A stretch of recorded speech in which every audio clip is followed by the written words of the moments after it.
The meeting will now come to order.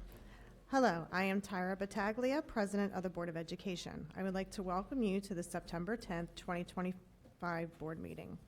In keeping with the board's commitment to open communication with the community, this meeting is being streamed live on CCPS website at www.carrollk12.org and broadcast live on Channel 21.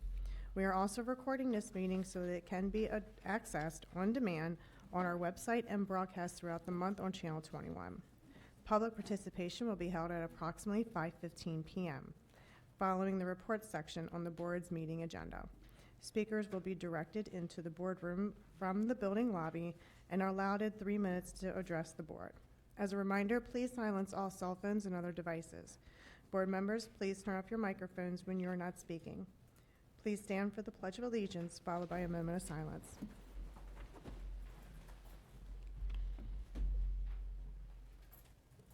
I pledge allegiance to the flag of the United States of America and to the republic for which it stands, one nation, under God, indivisible, with liberty and justice for all.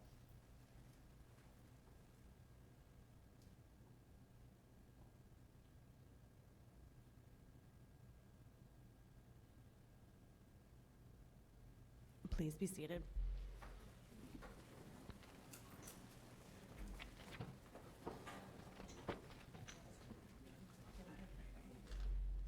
May I please have a motion to approve the agenda? So moved. Moved by Dr. Dorsey. Second. Second by Mr. Whistler. All those in favor? Aye. May I please have an approval to, for the minutes of the August 13th, 2025? So moved. Moved by Mr. Whistler. Second. Second by Dr. Malvo. All those in favor? I do have a correction to bring up, and it's concerning the approval of personnel appointments on page 12. We didn't indicate who made the motion and who gave the second. So for the approval of personnel appointments that night, the motion was made by myself and seconded by Steve Whistler. And then on the next page, page 13, I'm looking at the revised copy. We need to look at the approval of personnel action items. That motion was made by Mr. Whistler and seconded by myself. Okay. Madam Chairman, I'd like to amend my motion to approve the minutes as discussed by our colleague, Dr. Dorsey. All right. So we're approving them with the Yes, ma'am. corrections. Mhm. All right. All right. All those in favor of approving the minutes with the corrections? Aye. All right. Next, we have our Carroll County Student Government Report. Good morning. Good morning. Hi, Mr. Dean. How are you? Thank you so much. Good afternoon, board members, Dr. McCabe. Thank you so much for the opportunity to speak today. My name is Mason Dean, a senior at Winters Mill High School, and I am the president of the Carroll County Student Government Association. This past month, CCSGA has held 3 executive board meetings to begin planning for the school year. After deliberation, we have decided our overarching theme for the year to be above and beyond the leaders of tomorrow. We will focus on looking forward and continuing to grow in all aspects of leadership and professionalism with a little bit of space fun as well. On Thursday, August the 28th, CCSGA held our advanced retreat. This event marked the first of the school year and was a successful start for the organization.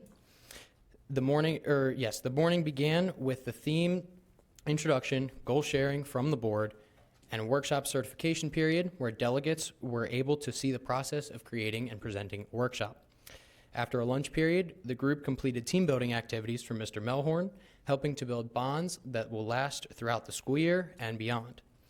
I would like to thank Outdoor School for allowing us to use their beautiful campus, and to Mr. Melhorn for putting together our team activities. In the coming month, CCSGA will hold an executive board meeting to begin preparations for the October General Assembly, Wednesday, October the 15th from 9 a.m. to 1 p.m. at Westminster High School. Thank you all so much for your time. Have a great evening, and God bless. Thank you, Mr. Dean. All right, next we will move on to board member activities and correspondence. Dr. Malvo, do you want to go first? Sure, thank you. First, I want to welcome everyone back to school. I'm sure you'll be hearing that a lot if you haven't already. For the most part, it's been a smooth transition with bus routes established, academic schedules finalized, necessary technology in place, and our students once again are flexing their cognitive muscles that might have been a bit dormant in the summer. So I'm excited about this school year, and so many great academic and social events are planned at our schools throughout the county. Thank you in advance for all the preparation made by our teachers, staff, and administrators. I know a lot of people are working very hard to make our schools strong. Here's a report of some of my month's events. Just as I did last year, I went to Westminster City Park and joined a large gathering of families and committee members for the annual Back to School drive headed by Billy Live and his Find Your Purpose, Inc. This took place on August 23rd. Sponsors for the day were also Collision Course Restaurant, Be a Ray of Sunshine Foundation, and many more. And as a result of this event, the community's children acquired much-needed school supplies for the coming year. The drive was a great cause and turned out to be a big success. In addition, on September 3rd, I took part in a meeting to become more familiar with capital budget and capital improvement processes in the county. On September the 4th, I went to the Parents Back to School night at Shiloh Middle. That evening, teachers made time away from family and home to provide parents coordinated visits to their classrooms, where they gave many orientation sessions to share their teaching style, class expectations, and much more. There was a lot of thought that was put forth with these presentations, so well done. And in addition, Principal Fosnot and Vice Principal Black gave informative PowerPoints about the school, including overall class scheduling and safety and other things. Both stayed to the very end. Just a great evening, very impressive. On September 9th, I joined state board members, and we visited classrooms at two schools, Hampstead Elementary and Shiloh Middle. Among the standout items was seeing the implementation of the Towson University Teacher Mentor Program. To close, I'm looking forward to the start of meetings as well that will be held by our various county committees and councils. The first couple of meetings will be with the Career and Tech Education Local Advisory Council on September 11th, and then the Special Education Citizens Advisory Committee's Back to School Social scheduled on September 18th. We should really appreciate the fact that these committee members are citizens who are volunteers and volunteering their time and effort to put strong supports in place for CCPS students and employees. Thank you for taking on this role and for your service, and I look forward to visiting more of these committees. Dr. Dorsey? Okay, thank you, and I apologize. I'm a little long. My message is a little long for the night, but I'll keep going until I finish. So first, I share welcome back and greetings certainly to all of our students, teachers, faculty, bus drivers, and staff members. I hope that you make this a successful year, and I too would like to thank all of our administrators, custodians, office staff, and all who have worked hard during the summer to prepare for our opening of school. On August 21st, I attended the Regional Equity Liaison meeting, thanks to Dr. Moore and her team for planning and facilitating the training. And just a little bit about that training. John Crownapple was our featured presenter again this year.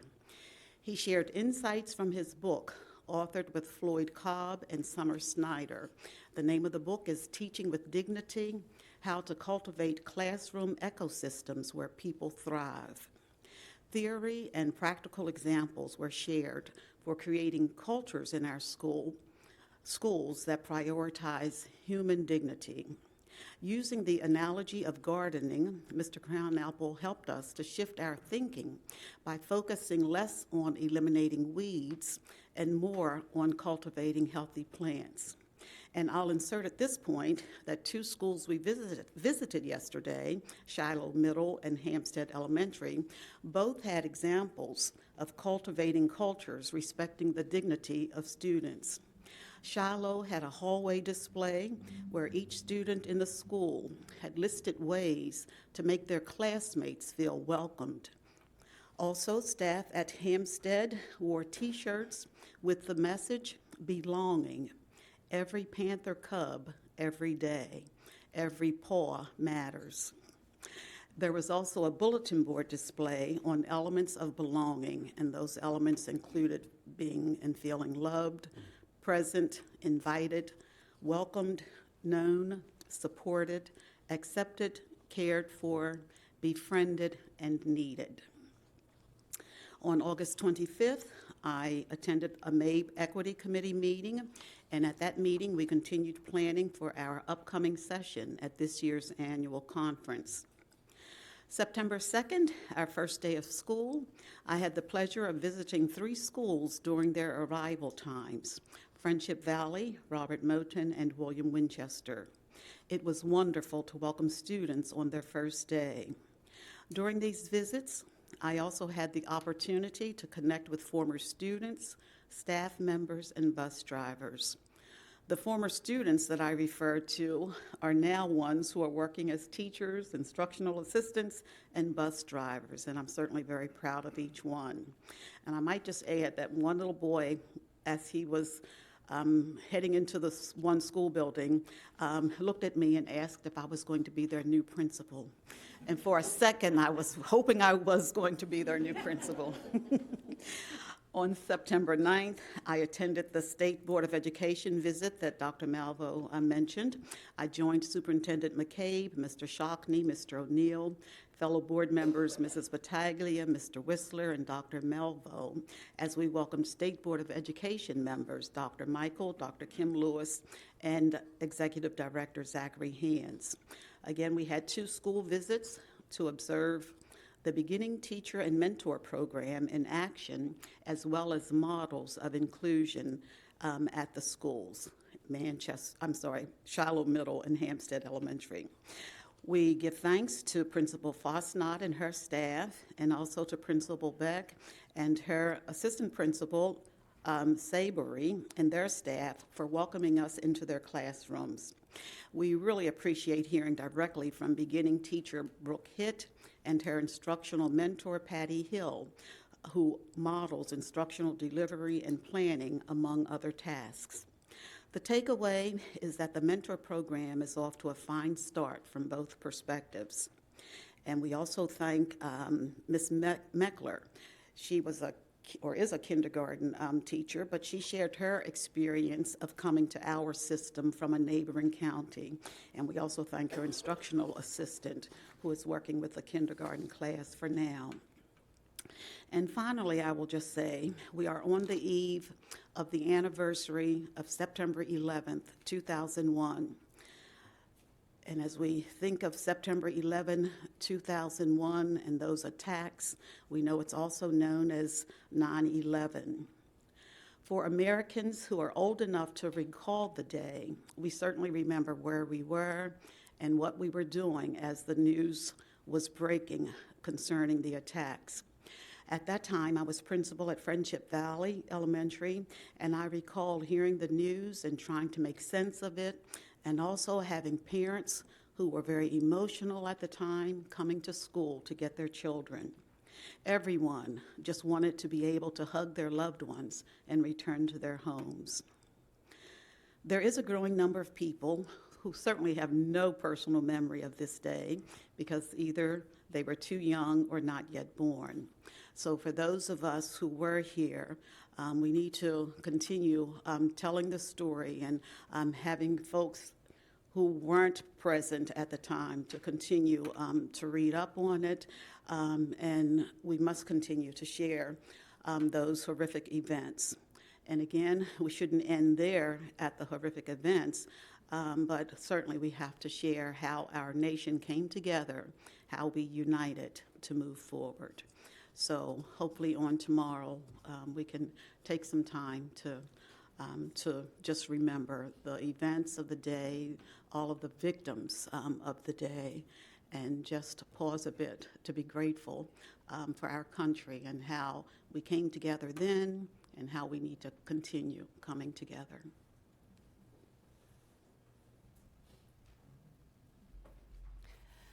Ms. Zimmer. Well, whatever you would like to do.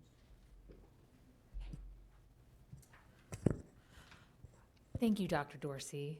What a beautiful tribute, and thank you for keeping it very front of mind. I was in Miss Young's biology class at Westminster High School, so I appreciate your beautiful words about that. Welcome back to school, Carroll County Public Schools. On Tuesday, August 20th, I attended the Chamber of Commerce breakfast featuring Commissioner Kenny Kyler from District 2 at the North Carroll branch of the Carroll County Public Library. On August 21st, I attended the North Carroll Business Association luncheon. On Saturday, August 23rd, my family and I attended both the Carroll County Kids Fun Fest as well as the Find Your Purposes Back to School Drive. On September 4th, I attended the Carroll County Agribusiness Breakfast. This month, I would like to highlight and thank the Carroll County community organizations who have stepped up to support our students as they return to school. Through fundraising efforts, supply drives, and generous donations of clothing, shoes, and backpacks, these groups have made sure that our students have what they need to return to start the school year off strong. When a child begins the school year feeling prepared and confident, it sets the tone for their learning, participation, and comfort in the classroom. The support of our community not only meets a practical need, but also nurtures the confidence that helps our students thrive. I am deeply grateful for these partnerships. Among others, I would like to especially recognize the Shepherd staff of Carroll County and Find Your Purpose. Find Your Purpose provided supplies and backpacks to more than 100 students, as well as brand new shoes from DSW for an additional 20 students. The Shepherd staff served a remarkable 2,000 students with backpacks filled with supplies. It's astonishing. This kind of generosity represents the very best of Carroll County and the strength of a community that believes in its children. So thank you again to those community organizations. And as a final note, I would like to congratulate Susan Krebs, who was nominated and then appointed to serve the remainder of the District 5 County Commissioner term, and I am excited to see her swearing in tomorrow morning. Thank you.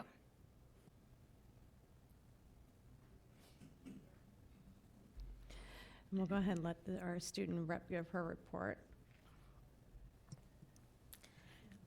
Adding on to what Mr. Dean said earlier, last month I attended outdoor school with CCSGA and had a great time bonding with students all over the county in various hands-on activities on August 28th, as well as I'm really excited for the first General Assembly next month at Westminster High School on October 15th.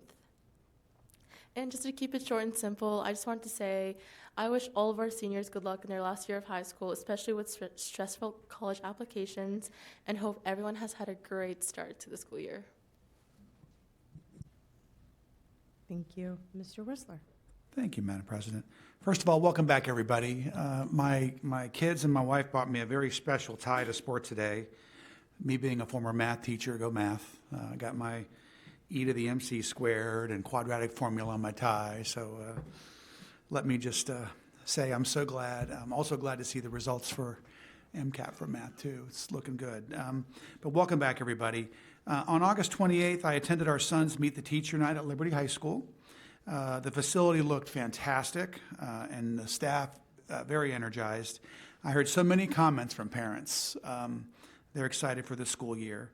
A heartfelt thank you to our bus drivers, to our maintenance personnel, our CCPS staff, principals, assistant principals, all the administrators and educators that put everything they have into making sure we have a wonderful start to the school year. But it was a great event. On September 2nd, I visited South Carroll High School, Mount Airy Middle, and Pars Ridge Elementary to welcome back students, educators, and parents. Every school looked fantastic. Our entire team was ready and prepared. So many smiles from the students. And I love seeing the hugs and optimistic faces of our pre-kindergartners and kindergartners coming into school for the very first time. Lots of parents following that bus in to take pictures of those kids stepping off the bus. It was great. And I was really amazed at the staff at Pars Ridge at the flawless execution of what I call herding cats and dogs, getting all these kids marked into what classroom they're going in and what bus they were on. And my compliments to the staff there for a job well done. And it was such a fun and festive atmosphere. It was really a flawless first day of school. And it's probably one of the most favorite times of the year for me other than graduation. On September 6th and 7th over the weekend, I visited both Liberty and Westminster High Schools to check on the removal of light posts at each football stadium. I know that we've heard and seen a lot of folks disappointed to hear the news about the lights going off at those two schools, especially at a time when football is starting. But I am so incredibly grateful to our entire staff who reacted immediately upon learning of the potential dangers to students and staff. I appreciate every step you took, Dr. McCabe, and Ray, Mr. Prokop in the back, every step you took to make sure that we kept the public informed and completely, as to what's been going on. So I appreciate the transparency and the efforts that you went to keep everybody up to date. And safety is always first. So wonderful job there, despite the circumstances. On September 9th, I accompanied my board colleagues and staff to showcase Shiloh Middle School and Hampstead Elementary to leaders on the Maryland State Department of Education. I'm so very proud of our student achievement and how it compares to other Maryland counties. Our administrators and educators showed those leaders just how much we are committed to inclusion and our focus on education. It is why we are successful year after year after year, period. That partnership with our educators and parents, that's the secret recipe. Every single student, as Dr. Dorsey alluded to, they were engaged, right? Everyone was engaged. They were learning, they were having fun. I didn't see a whole lot of technology. They were pens and pencils, and they were, using technology too, and it was just a great way to show leadership in Annapolis just what we're doing and why we do so well year after year. So nice job to Principal Fosnot and Principal Beck and the entire team. It was just a terrific day. On September 10th, yesterday, I did meet briefly with incoming Commissioner Susan Krebs. She is a former Board of Education member, if you didn't know, 24 years ago. She sat up here at the dais, and then she served in our Maryland legislature for 20 years. She's been a fierce advocate for our schools for over 2 decades, and I know she's going to do a wonderful job across the street, and I too look forward to her swearing in tomorrow. Welcome back, everybody. It's going to be a wonderful school year, and let's keep doing what we do and succeed. Thank you. I'll try to keep this kind of short. We are in full swing of our 2025 school year, and I hope everyone is having a great start.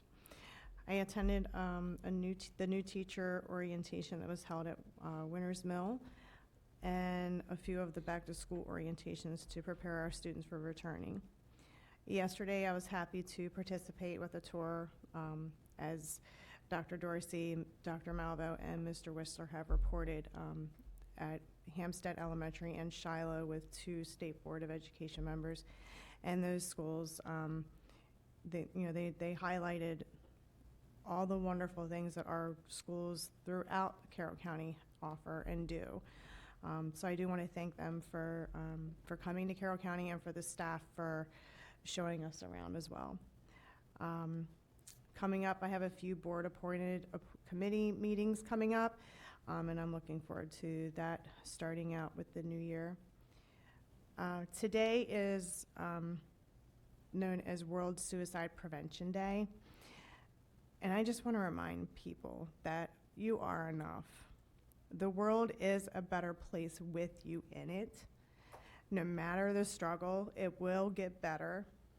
And to never be afraid to ask for help, because that is often what we hear if we hear of a sad situation, is that someone did not ask for help, they were afraid to ask for help, but never be afraid to ask for help. And I know that our society is kind of in a crazy place lately, and we just need to remind each other that when you have a disagreement with someone, to not revert to violence. It's sad situations have been happening lately. So just learn to have good conversations with people.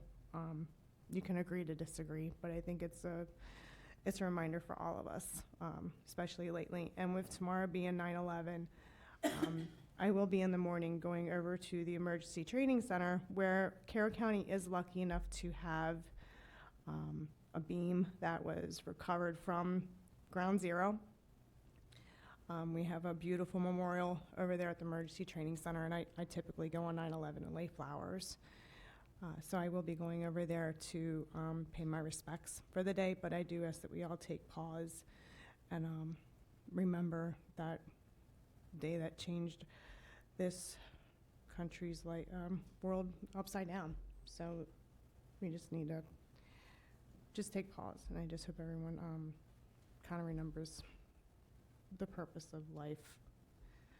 But sorry to be such a downer, but unfortunately it has been seems like a sad situation in society lately. Good evening. I'll just add to those comments that tomorrow our students will be participating in developmentally appropriate activities to commemorate 9/11 and what we now call Patriot Day. And I know Mr. Melhorn, who is sitting in the audience this evening, has worked diligently with teachers and administrators on those activities. So thank you very much. Our new school year is off to a great start, and as always, it was exciting to visit our schools on the first day of school and greet students as they got off the bus, and we're looking forward to a successful school year.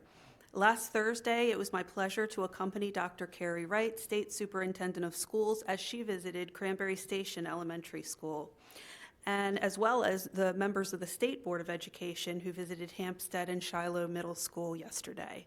All of these were wonderful opportunities to showcase what our teachers and students are doing in schools each and every day. Next, I would like to congratulate Trent Rose, track and field and cross-country coach at Liberty High School, for being selected by the U.S. Track and Field and Cross Country Coaches Association as the 2025 Boys High School Track and Field Coach of the Year for the state of Maryland. He was selected for this award based upon his leadership and the success of the track and field team throughout the season. Trent has been coaching outdoor track and field at Liberty High School since the 2021-2022 school year. He has also been the Liberty Cross Country coach since 2023. His boys cross country and girls cross country teams won regional championships in 2023, with the boys cross country team also winning the state championship that same year.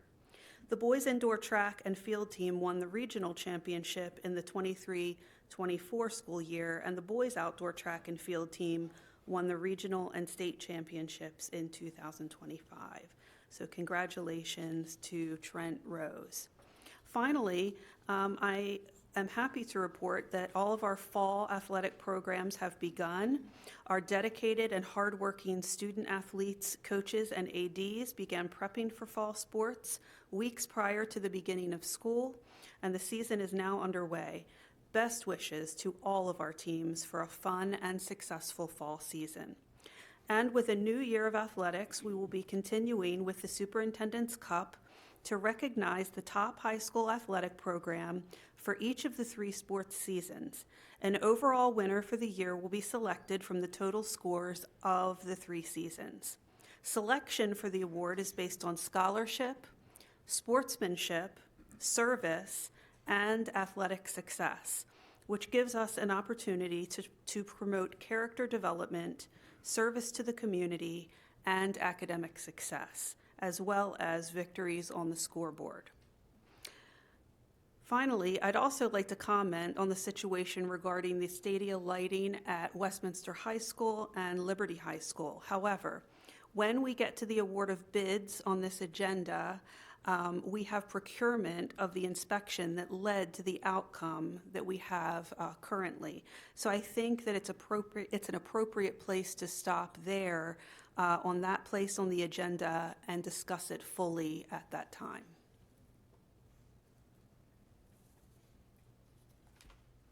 Thank you, everyone, and Dr. McCabe. All right, moving on, we have presentations. We are going to be hearing a presentation on the Blueprint Pillar 2 update. Dr. McCabe. At the August meeting, when Mr. O'Neill reported on the status of the fiscal compliance work with the state following the waiver, we shared that we would continue to bring those updates when appropriate. In the meantime, for these monthly updates, we want to highlight other aspects of our work implementing the blueprint. For this month, we have Mr. Diaz, who will present some highlights from our work under Pillar 2 of the blueprint. Mr. Diaz? Yes, good afternoon, board members. Good afternoon, Dr. McCabe. I'm Ernesto Diaz, the Director of Human Resources, and it's my pleasure to present some information about Pillar 2 this afternoon. There we go. So our objective this afternoon is to provide an update on the system's progress on Pillar 2 of the Blueprint for Maryland's Future, and I'll give a little bit more explanation about the difference. There are a lot of pillars here, you'll understand, for presentation and discussion, and why, and certainly to inform the Board of Education and the greater community on our work in support of student needs in this area. There is a connection to the school system strategic plan, and that plan also has pillars. So Pillar 2 of the Blueprint for Maryland's Future is most closely connected to Pillar 3 of the school system strategic plan. So sometimes you'll hear that, and we do a Pillar 3 CCPS strategic plan presentation later in late fall. The Pillar 2 specifics here come from the blueprint, and I won't read all of these to you, but certainly some of the goals of Pillar 2 are making teaching a high-status profession, raising the pay, career ladder, those sorts of things, substantially increasing the rigor of teacher preparation curriculum with teachers completing a full year of clinical experience. And that second bullet is important, so I'll circle back to that, but that connection between the school systems and the colleges and universities, or IHEs, who work in teacher preparation, working together is an important part of the blueprint as well. And of course, redesigning schools where teachers are treated as professionals and so on.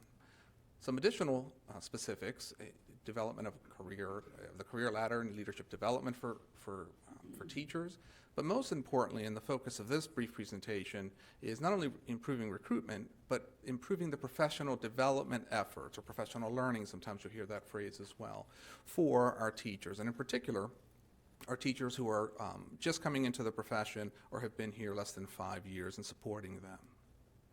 As was mentioned a little bit earlier, on the left there you see an image from a WBAL-TV program, and on the right, some information from Towson University regarding the recent partnership with Towson University, specifically that Dr. Nancy Grasmick, Center, as presidential scholar there at Towson University, she's a former state superintendent of schools, to support our new teachers. The blueprint, of course, it has certain highlights here as well. It's a comprehensive induction program with TU's, Towson University's help, creating a bridge to full career ladder implementation, informing teacher preparation for the university as well. In a way, this is a cyclical where we have our students, we're working with our students, some of those students become teachers, enter the IHE world, become certificated or licensed teachers, and then come back to us as new teachers and how to support them. And the AIB is also involved because they've lent their support through their strategic facilitator to help facilitate this process. One thing that's important to remember, that teaching is a unique career in many, many ways, but especially some of our new teachers. So on the first day of school for those teachers this year, a teacher with 1 year of experience has the same level of responsibility as the teacher next door who's been teaching for 30 years.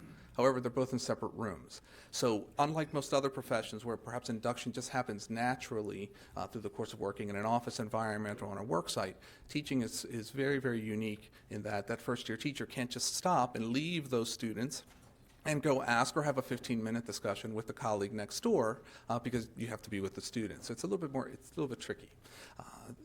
As you see here, certainly we want new teachers to feel empowered, right, to gain valuable insight as they transition from teacher preparation into practice. And as a former teacher, having student taught at Spring Garden Elementary School and later at Reisterstown Elementary School, that experience that you have as a student teacher or now intern compared to when it's actually your classroom is a world of difference, even though you feel pretty well prepared. There's a lot to do.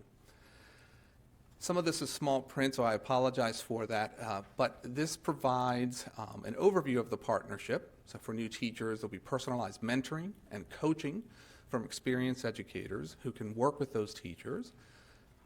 So additional details here as well will build self-awareness, improve the student outcomes, right, and increase professional satisfaction as teachers feeling supported in those critical first 5 years.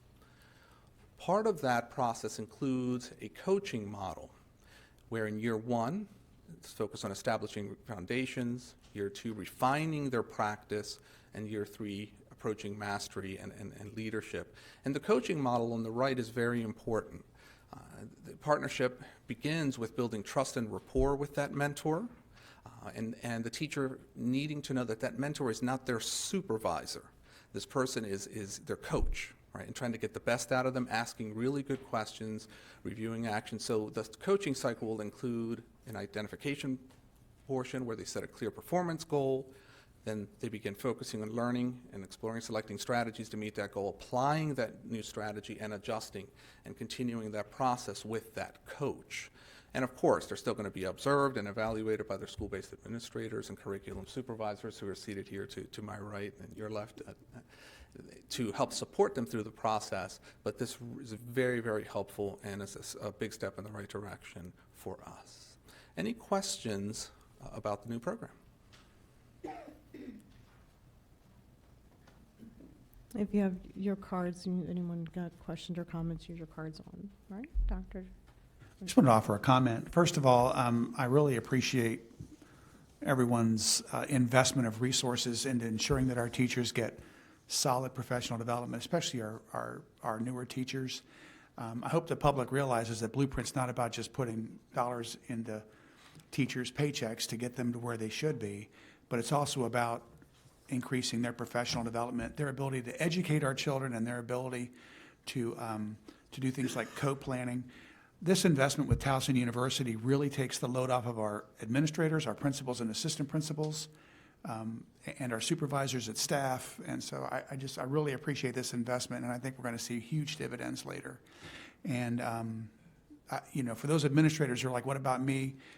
I think we're planning some pretty good things for administrators too, to help out your professional development as well. So again, I appreciate the commitment, and thank you so much for facilitating this partnership with Towson.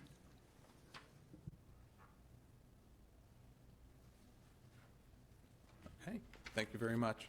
Thank you.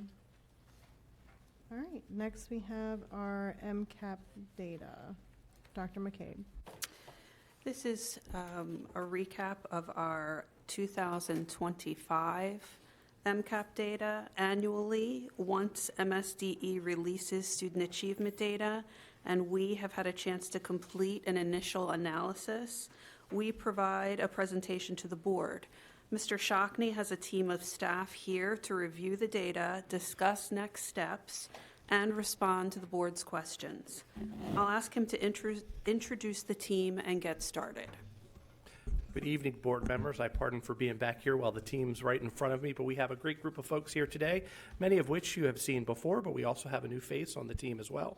But we're going to provide to you an update of our 2024-25 MCAP data, along with a report on Pillar 1 of the CCPS strategic plan. So I will turn things over to Mr. Wernick. He'll introduce the team and get us started. Good evening, everyone.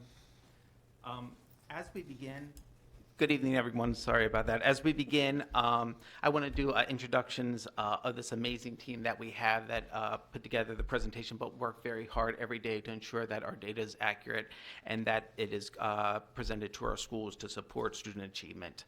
So to my left, I have Dr. Kendra Hart, Supervisor of Title I Testing and School Performance. I have Christine Hill, who is our Local Accountability Coordinator. And I have someone new with us, Jennifer Youngworth, who is our Data Management and Reporting Coordinator. And in the past, we had Caleb here, and now we have an amazing young lady, Jennifer Youngworth, who's going to support us in our presentation. So I'll turn it over to Dr. Hart to begin the presentation. Thank you, Mr. Warnick. Good evening, Superintendent, Board, and our student representative. On behalf of the team, thank you so much for having us tonight, and thank you on behalf of our amazing content supervisors who are here with us this evening. But there was not enough space at the table for all of us to come, so they are sitting behind us. I'm going to begin with our objective and our what. We are going to review MCAP data from the 2024-2025 school year. We're going to compare those results with the 23-24 school year, and then we're going to identify strengths, areas of focus, and our next steps. We're going to use a presentation and discussion format. And why are we doing this? We are doing this because we are giving this presentation to evaluate and monitor progress and make data-driven decisions that are next steps that align to our priority focus areas identified in Pillar 1. So we're going to begin with the MCAP administration. Students who were in grades 3 through 8 and those enrolled in Algebra 1, English 10, Government, and Biology during the 2024-2025 school year participated in the MCAP assessment. There were 2 administrations. One was in the fall and then one in the spring, and the MCAP performance levels did not change. They are the same from last year, and they range from level 1, which was a beginning learner, to level 4, which is a distinguished learner. Each year, we receive a letter with some highlights from MSDE in reference to what they see as their overall observations and highlights on the MCAP assessments. And according to MSDE, when compared to the previous year's assessments results, there was an increase of 2.4% in student proficiency for all tests combined in both ELA and mathematics. When compared to the overall student population, proficiency rates were lower among multilingual students, economically disadvantaged students, and students with disabilities. There was an increase in science proficiency. However, the proficiency levels in all LEAs and among all student groups are below the levels that were achieved in the 22-23 school year. I am going to begin by sharing the state and Carroll County MCAP comparison data for ELA. The map that you see before you was a map that was provided by MSDE, and it shows the combined ELA MCAP proficiencies for all school districts. And as you can see, we rank second in the state with an overall proficiency of 66.5, which is an increase from last year, and it's actually a 1.7% increase.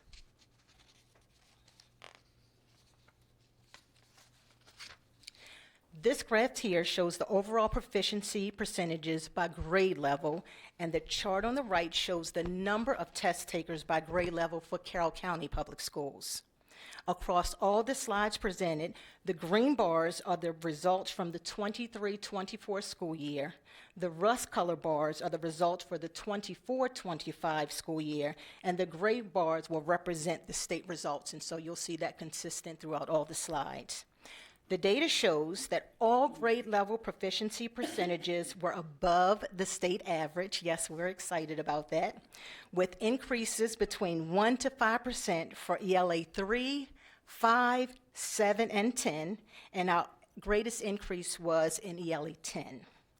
Proficiency percentages for ELA 6 remained the same, which was 68%, and proficiency percentages decreased by 1% for ELA 4 and 8, but we still remained above the state average. Here are the proficiency comparisons by race and ethnicity. Again, Carroll County students performed above the state average, In comparison to our own results from last year, students who identify as Black, African American, Hispanic, Latino, white, or two or more races, proficiency percentages increased between 1 to 5%. Our greatest increase was 5% for students who identify as Black, African Americans, and 4% for those students who identify as white. There were decreases between 3 to 4% for our students who identify as American Indian, Alaska Native, Asian, and Native Hawaiian or other Pacific Islander. Proficiency percentages were above the state again across all grade levels for our students who qualify for free and reduced lunch. In comparison to our performance from last year, ELA 5 proficiency percentages remained the same. However, ELA 3, 4, 6, 7, 8, and 10 proficiency percentages increased between 1 to 7%.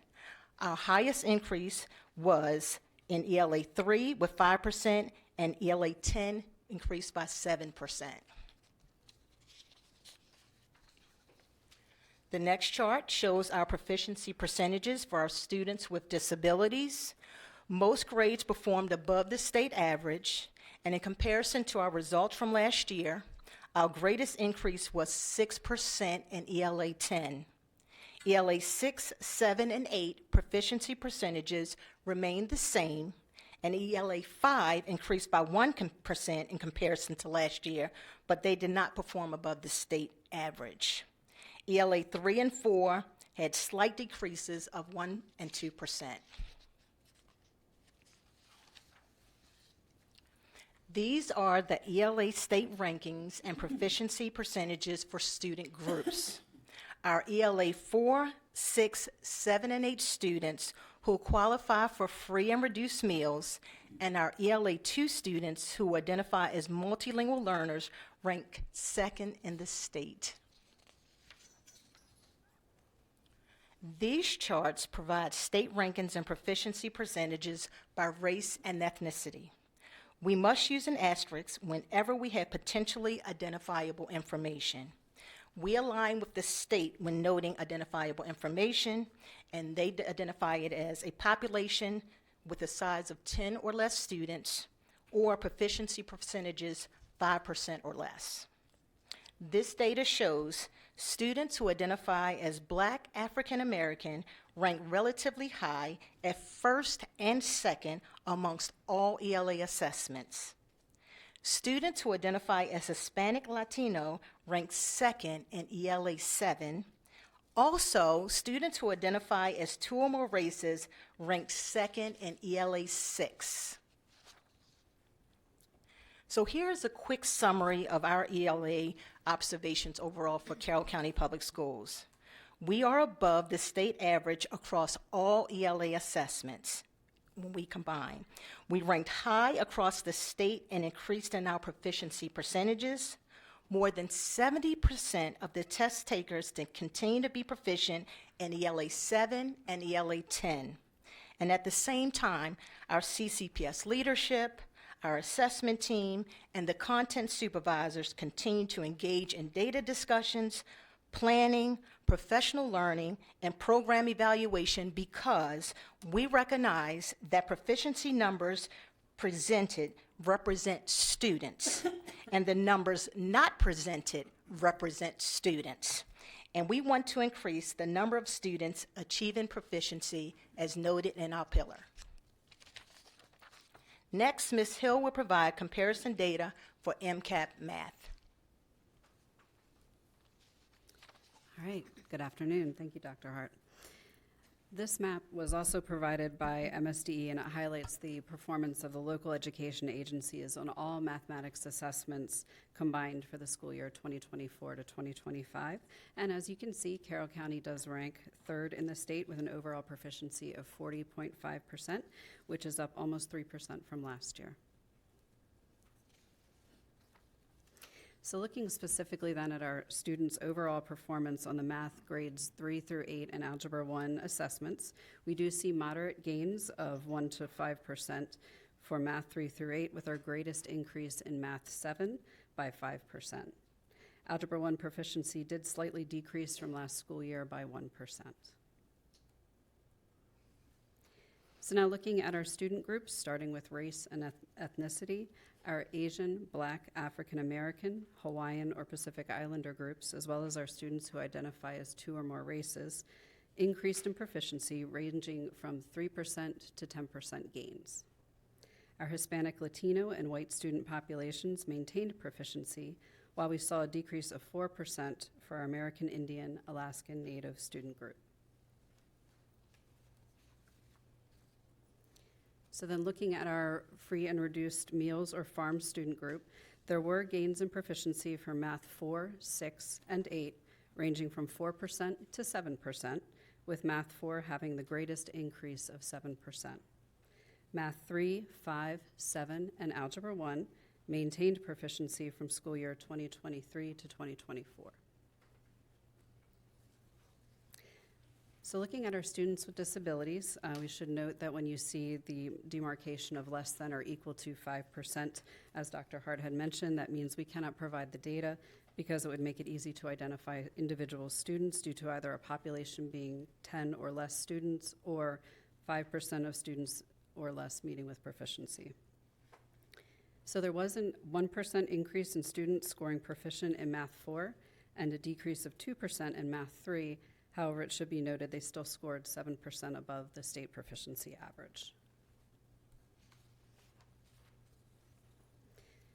So looking at our state rankings for our farms, students with disabilities, and multilingual learners, our highlights include moderate to high rankings for our farm students, but as noted previously, proficiency percentages do continue to be low in many areas. And then finally, looking at our state rankings of our student groups in terms of race and ethnicity, our Black African American student group continues to rank high in the state for all math assessments, with Math 3 through 6 ranking first. Our Asian, Black, African American, Hispanic, Latino, and white student groups, as well as our students who identify as 2 or more races, who took the Algebra 1 assessment, did rank 8th or better in the state, with our Hispanic, Latino student group ranking 3rd. And of course, these state rankings do outline areas for improvement. A few include our Hispanic Latino student group in Math 6, our students who identify as 2 or more races in Math 7 and 8, and our white student group in Math 6 and 8. So to recap some of our math observations just shared, our students did perform above the state average on all mathematics assessments.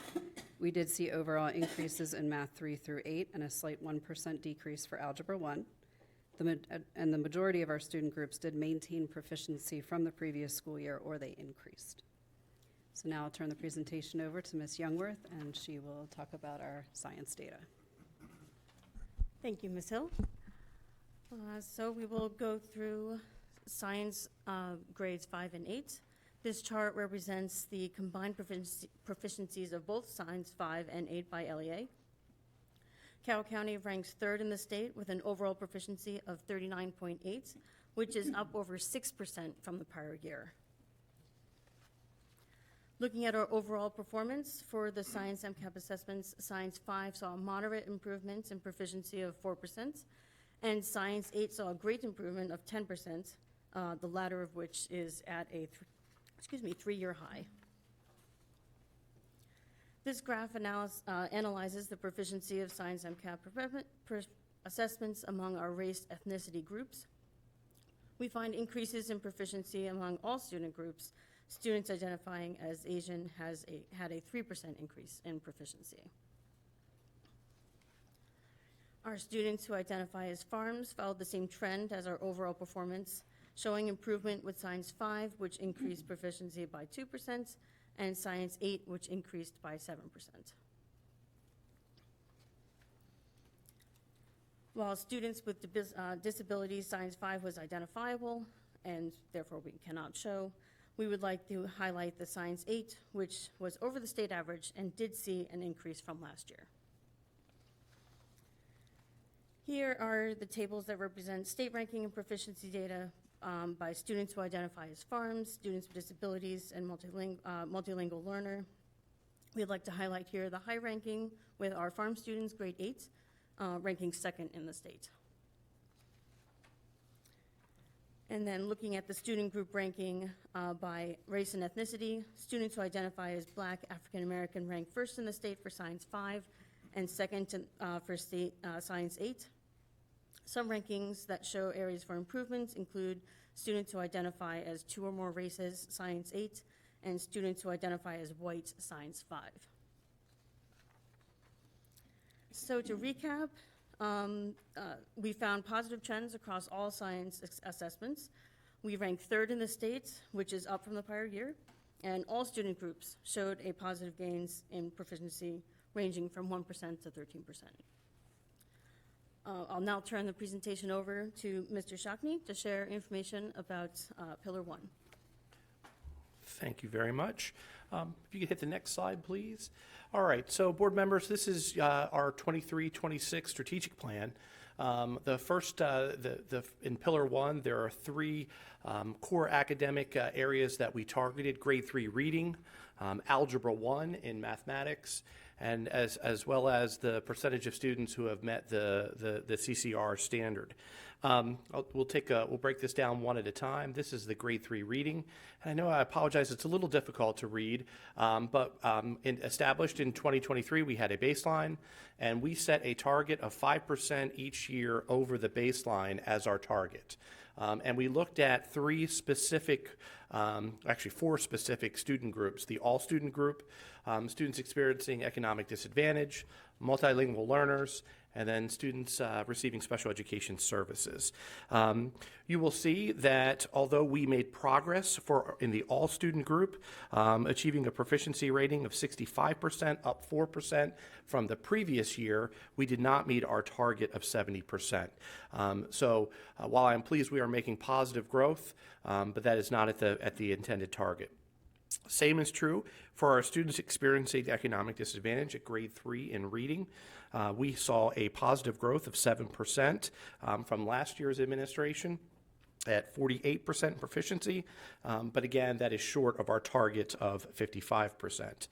Multilingual learners and students with disabilities saw a decline, with the greatest being our multilingual learners. And I think that's a common theme that we have seen throughout our data, that our multilingual learners and in specific areas our students with disabilities are struggling, which requires action, and we're taking action. This data, I don't want to steal too much of the thunder as we start to unpack this a little bit more with our curriculum supervisors who are here. This data has already been made available to our schools. The schools have used this data as part of their school improvement planning process, so they're disaggregating it. They're also taking a look at student achievement by standard, where we can look very specifically about how our kids are doing by student group and by the total student group, and then we can start to strategize from there. So some positive growth in the all student group, and then our students experiencing economic disadvantage, but some negative growth specifically for our multilingual learners in the area of Grade 3 reading. The second area that we identified on the CCPS strategic plan is Algebra 1. And essentially, in the all-student group and the students experiencing economic disadvantage, or our farms group, we decreased by 1%. So stagnant data, no growth there. However, we did see some growth for our students, for our multilingual learners, at 2% on the Algebra 1 assessment. And our students with disabilities, it still continues to remain in that identifiable range, so we cannot publicly report a target there. We go to the next. I'm sorry, I jumped. Thank you. The next slide is our college and career readiness standard, or our CCR standard. I'll say this for the board and also for anyone who's listening out there. The standard has evolved significantly since the development of our strategic plan. We are now on kind of version 3.0 of the CCR standard, which is a good thing. Most recently, this past school year, MSDE expanded the definition of how a student can meet that standard, which is a good thing. However, it is still new to us, and we are still unpacking that data, and we have multiple different systems that we utilize to report that data, and we don't have a centralized way yet to run away that without doing it in a sense by hand. So we're in the process of doing that because there are 7 or 8 more ways that a student can meet the CCR standard in addition to scoring proficient or greater on the MCAP. or in having a C or better in math and proficiency on the ELA MCAP as well too. So we're still in the process. So I put up there on the chart to be determined. As soon as we figure out what that number is or what that percentage is, I will post. But I am very confident that our percentage of students meeting that CCR standard will be much greater than the previous report of 58%. I just don't know what that is yet because we're working hard still to unpack that data. All right, with that, and I know there might be some questions, I was going to turn some things over to our curriculum supervisors, let them share, and then we're all available for questions and comments as we go, okay? I'll turn things over to Ms. Anne-Marie Bird, who is our elementary supervisor of reading.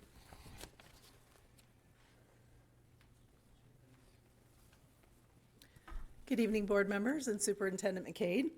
I am very excited and happy to share that we are in full implementation of our Science of Reading aligned new reading series Benchmark Advance in grades 2 to 5. This knowledge building curriculum provides high engagement for our students, teaches students to annotate text, apply their vocabulary knowledge throughout all content areas, develop those skills in writing that we want to see more of, and communicate effectively across literary and expository text structures.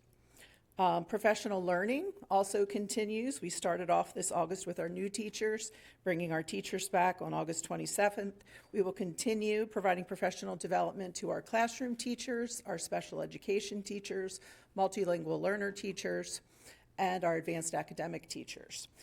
This will happen through an implementation plan which will happen in the schools and throughout many of our early dismissal days, where teachers will receive countywide information about this new reading series and the Science of Reading strategies. Our writing curriculum received an alignment over the summer in pre-K through 1, trying to prepare our students early on, aligning it to the science of writing. We've all heard a lot about the science of reading. Now we're looking ahead at the science of writing and to update our series, Wonders. We've looked at the new Maryland standards and looked at what we want our students to be able to do by prioritizing our focus on letter formation, on handwriting, grammar, and the 3 types of writing: narrative, informational, and opinion writing.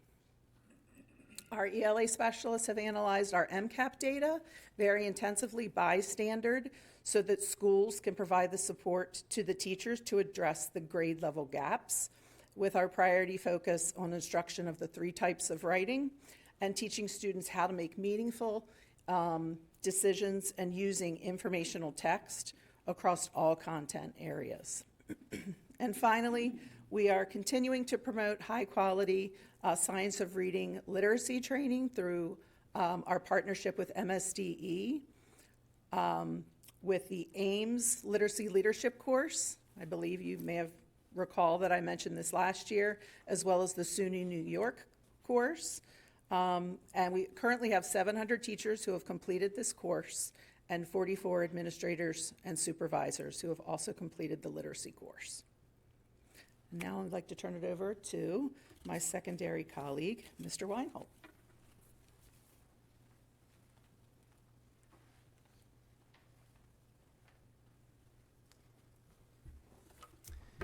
Good evening. I appreciate this opportunity to talk about what we're doing at secondary. And I want to say that our theme for the past year and this year has been what stands in the way of achievement becomes our way. So we have looked at things to improve based on barriers that we see in the classroom with students. So our first initiative is we have new common writing assessments. Now, we introduced new assessments last year. We had 6 of them. But we got a lot of feedback from teachers that some of the questions weren't precise enough for students, that some of the ways that we scored it were not student-friendly and teacher-friendly. And so we saw that as a barrier when modified. So this year we have 4 common assessments that are revised. Our goal is to have high engagement text for students. We have revised our scoring tool to match it with MCAP. We've made it more user-friendly. And we'll be able to collect data, instead of just general overall data with how students did, we'll collect it in the 4 areas of writing, which would be claim development, use of text evidence, effective commentary, which is our biggest focus, and language usage. And so what we've noticed in the classroom is that students very often feel like they don't know what to say about a text when they're given a question.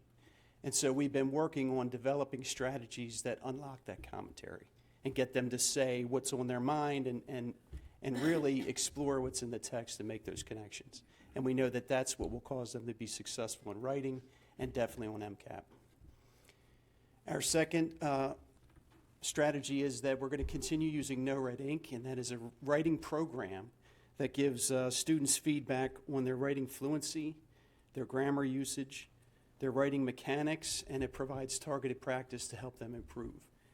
Last year we used it at each high school. We'll continue to use it at the high school level. This year also, however, we're going to have 2 middle schools that will pilot its use in grades 6 through 8. And those middle schools are Northwest and West Middle. And they are using funds that they have received from the state to fund that program. So we'll be looking at that as a pilot in middle school. We'll see how effective that program is to help develop writing fluency. And it's possible that we could expand No Red Ink to the middle school in the future based on that. Our Pre-AP 1 and Pre-AP 2 courses are new. They will be fully implemented this year in grades 8 and 9. And the benefit of that program is that we think it will strengthen our students who are at the advanced level to develop those skills that not only prepare them for the AP track in high school, but it will connect grade 8 with grade 9 in a very real way because those teachers can collaborate with 2 curriculum parts that are aligned. So we hope to definitely strengthen that. I forgot to mention one thing about No Red Ink. They're going to be working with us during our high school department chair meetings, and we will be developing diagnostic assessments for the high school for all the grades using that program for writing, and they will also look at our 9th grade curriculum with us and develop writing assignments that will promote the text that we're using and help kids develop their writing. And then the last one is that middle school reading specialists will be previewing new curricula that meets the high quality instructional material standards from the state. We'll be looking at several this year that have been vetted by Ed Reports and received the highest marks. And we'll be making a recommendation from that committee for something to be piloted, probably in grade 8 for the 26-27 school year, because our MCAP scores in grade 8 have remained relatively flat. And so what we need is something new to focus on, not only for students, but definitely for teachers as well. Thank you. So we're now going to look at mathematics, our next steps in mathematics. And so we're going to start with elementary mathematics. And Ms. Marcy Myers, our supervisor of elementary mathematics, will come up to share our next steps. Good evening. Much of the work that we're going to do in the next few years in math aligns with the MSDE math policy that was just approved this past March. So to align with that policy, Mr. Milkey and I are working to revise the current comprehensive math plan that's pre-K to 5. We're working to extend that for pre-K to 12, and we'll have that submitted to MSDE by the end of the month. So in looking what we're planning to do this year with our elementary math, this summer our 3rd grade math resource teachers wrote a pilot to align with illustrative mathematics to be implemented and to be able to provide high quality instructional materials for our teachers and students. And then additionally, they wrote lesson plans to supplement that where there may have been some gaps within that curriculum to make sure that we're addressing all of our MSDE math content standards. Our 5th grade math resource teachers reviewed our MCAP data and our elementary math benchmark assessments, and this summer they came in and revised our common unit assessments and our benchmarks to further align with MCAP so that we could increase the rigor of our local assessments to reflect those reasoning and modeling standards that we see so much of on our assessments. We also worked to realign MSD approved new math content standards this past summer. So we'll be working over this coming school year and into next summer to understand and unpack those standards so that we can align with what we have in place, make those shifts, and then realign our curriculum from pre-K through 5 and our assessments. We'll be working to include high quality instructional materials to align with those content standards to provide for our teachers and students. And we'll also be working on interventions to align with the multi-tiered systems of support for our students and teachers. And then finally, last school year, we worked to implement reasoning and modeling tasks for over 30 content standards in 3rd, 4th, and 5th grade each, so that they could be used instructionally within everyday math class, so teachers could unpack the thinking and the reasoning and, again, the modeling that goes along that, you know, for students to communicate mathematically and share their thinking. And then we took it a step further and we included them for pre-K through 2nd grade to increase the rigor for direct instruction for even our youngest learners. So we're going to continue to follow the guidelines and the math policy and get ahead of the standards and move forward with elementary and then into secondary. Thank you. And finally, we have Mr. Jared Milkey, our supervisor of secondary mathematics, who will also share next steps at the secondary level. Good evening, board members and Dr. McCabe. So over the past few years, we've worked really hard in emphasizing the need for mid-lesson formative assessments and exit tickets throughout all of our lessons that we have in the secondary math curriculum. We don't want to miss opportunities to impact student learning the day that we have them with us. So that's been a big push for us. Every lesson has these assessments built in, and our curriculum writers have made a lot of effort in trying to make sure that they're aligned to our local assessments and also, in turn, the MCAP assessments, with a special emphasis on modeling and reasoning. Those are two of the major subclaims for our MCAPs. With the repurposing of our student achievement coordinator, the coordinator for secondary math, who's now going to be focused on compensatory education students. This is going to be a great opportunity for us to provide professional learning to our teachers that's really targeted to the student groups that we saw some of the low performance in. So that professional learning should be focused on model for quality instruction, inquiry-based learning, as well as how to best use the data to impact student achievement. So as Mr. Shockney mentioned about looking at the individual standards of performance on our local assessments and MCAPs, and really being able to use the resources that we have to provide interventions that are targeted to our students. We're seeing that our teachers are really beginning to understand the use of intentional use of data through the use of the 4DX model for school improvement that all of our schools have implemented. So we're working with the buildings closely on that. Elementary and secondary math have been working very, very closely, closer than ever, to construct our comprehensive math plan. And with that has brought about just an increase in our cohesiveness of our pre-K through 12 programs, specifically on how to identify students for interventions, the struggling learners, as well as the extensions for our advanced learners. And together, we've been working on trying to improve the transition from 5th grade to 6th grade for our students. Also, with the new Maryland math policy bringing about some change to the grades 6 through 8 standards, our curriculum writers going forward are going to be working on realigning the curriculum and the assessments, our local assessments, to match the new standards for the 26-27 school year. And last year was the first year that we really tracked our pacing more closely than we have ever done before in our secondary math courses. We had pacing calendars, common unit assessment windows, and our goal here was to make sure that our students were receiving the full course of instruction and the whole scope and sequences of our courses. So what we know from last year is that more than ever, our students got exposed to more of the content than they ever have. And this is evidenced by the growth that we saw in our MCAPs. It's growth that we've seen in our local assessments. So we're going to continue this momentum going forward. Our teachers learned a lot about pacing and trying to make tweaks for this coming school year. So we're really excited about that. And so with all of these things that we've been doing, I just wanted to close by acknowledging all the hard work that our teachers have put into adapting and meeting the needs of our students by teaching and assessing our curriculum. So we're seeing so many of them just leaning into the continuous model of improvement that we're putting in place. They're buying into the school goals, digging into student performance data, and they're reflecting upon their instruction. So they understand that there's a lot that's outside our control, But what we want to make a point of emphasis is that our goals are aligned to things that we do have control over, and it's what we're trying to do to make a big impact on our student achievement. So thank you. We'll now move into any questions that you may have on our presentation. Board members, does anyone have any questions or comments? Ms. Zimmer? My question, overall, great job.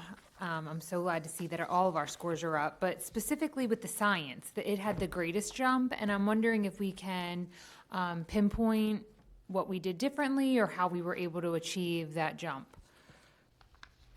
Absolutely. I can have our supervisors of science come up and share some information with you on that as well. We will start with Mr. Eisenklam, who is our elementary supervisor of science. So, good evening, board members. Really, to answer your question for the assessments, and the other questions you might have, really with the assessments, we've developed local assessments for our grades 3, 4, and 5, so all of our units. We're really rolling through pretty much the third iteration of them now. So as that data is coming back in, we're analyzing that data and looking. We're not only looking at the subgroups that were mentioned a lot, but what's nice is with the data coming back in, we can see all the standards. So we utilize the next generation science standards. So we've been able to look at the questions that were given and how we scored on those. So it's really more of a data dive into those assessments. We're seeing that with the quality of the instruction, and we've seen the scores. Obviously, we're doing okay scores county-wise, but we want them to rise. But that was really, I think, a benefit to looking at those scores. And Mrs. Weaver, who is our secondary supervisor of science, will also give some information. Thank you. Good evening, board members and Dr. McCabe. So I want to piggyback off what Mr. Eisenklam said. Over the past couple of years, we have been revising our common assessments, again, based on the data that we were seeing coming back to us about our student performance on the grade 8 MISA specifically. And one of our greatest areas of growth and an opportunity that we found was around writing. There are extended text questions on the grade 8 MISA, just like the grade 5 MISA. And what we were seeing was a more significant gap in performance on those 2, 3, and 4 point constructed response items on the grade 8 MISA. And so we took very measured and intentional efforts the past couple of years to shift our common assessments to focus more on writing in the science classroom. And we did that from a formative assessment level all the way up to our common assessments. In each grade level, in 6, 7, and 8, we have 4 common constructed response or CER writing prompts that students will respond to. We saw a lot of improvement in teachers and their professional learning that we supported with that and engaging our students in writing like a scientist. We've had student confidence grow in writing in science, and we're continuing to focus on that area as we move forward. Thank you so much. The 10 points for Science 8, I mean, both are incredible, but 10 points, that's really something to be proud of. Thank you. And this year was the first year that our reporting system was broken down into the level where we could analyze types of questions to that level. And so I'm really excited to see where we go to next year as we're able to analyze next year's data. Thank you. Good job. Dr. Malvo, did you have any questions? Yeah, actually had a comment and a question. One comment, I'm impressed by the description for next steps, elementary ELA and reading. In terms of elementary school students will be taught to annotate text, apply vocabulary, develop skills to write, communicate effectively across literary and expository text structures. I think that's great, those goals. I teach at the college level. Those are the same things I'm also emphasizing even at that college level, but here it is elementary, and they're getting that development nice and early. So I think that's excellent. It's wonderful. My question, if it can be answered, is that all of our student groups and different races are doing amazing work and excelling. But I have to say, and I already knew that African American students were ranked #1 throughout the state in most things in math and ELA and so forth. What I didn't realize is the jump just from last year in terms of their proficiency. You presented that African American students advanced 5% in proficiency in math compared to last year. ELA, another 4% jump in proficiency just from last year. Is there something that you did differently in terms of with that group to make that leap? Was there something structurally, what occurred, if anything?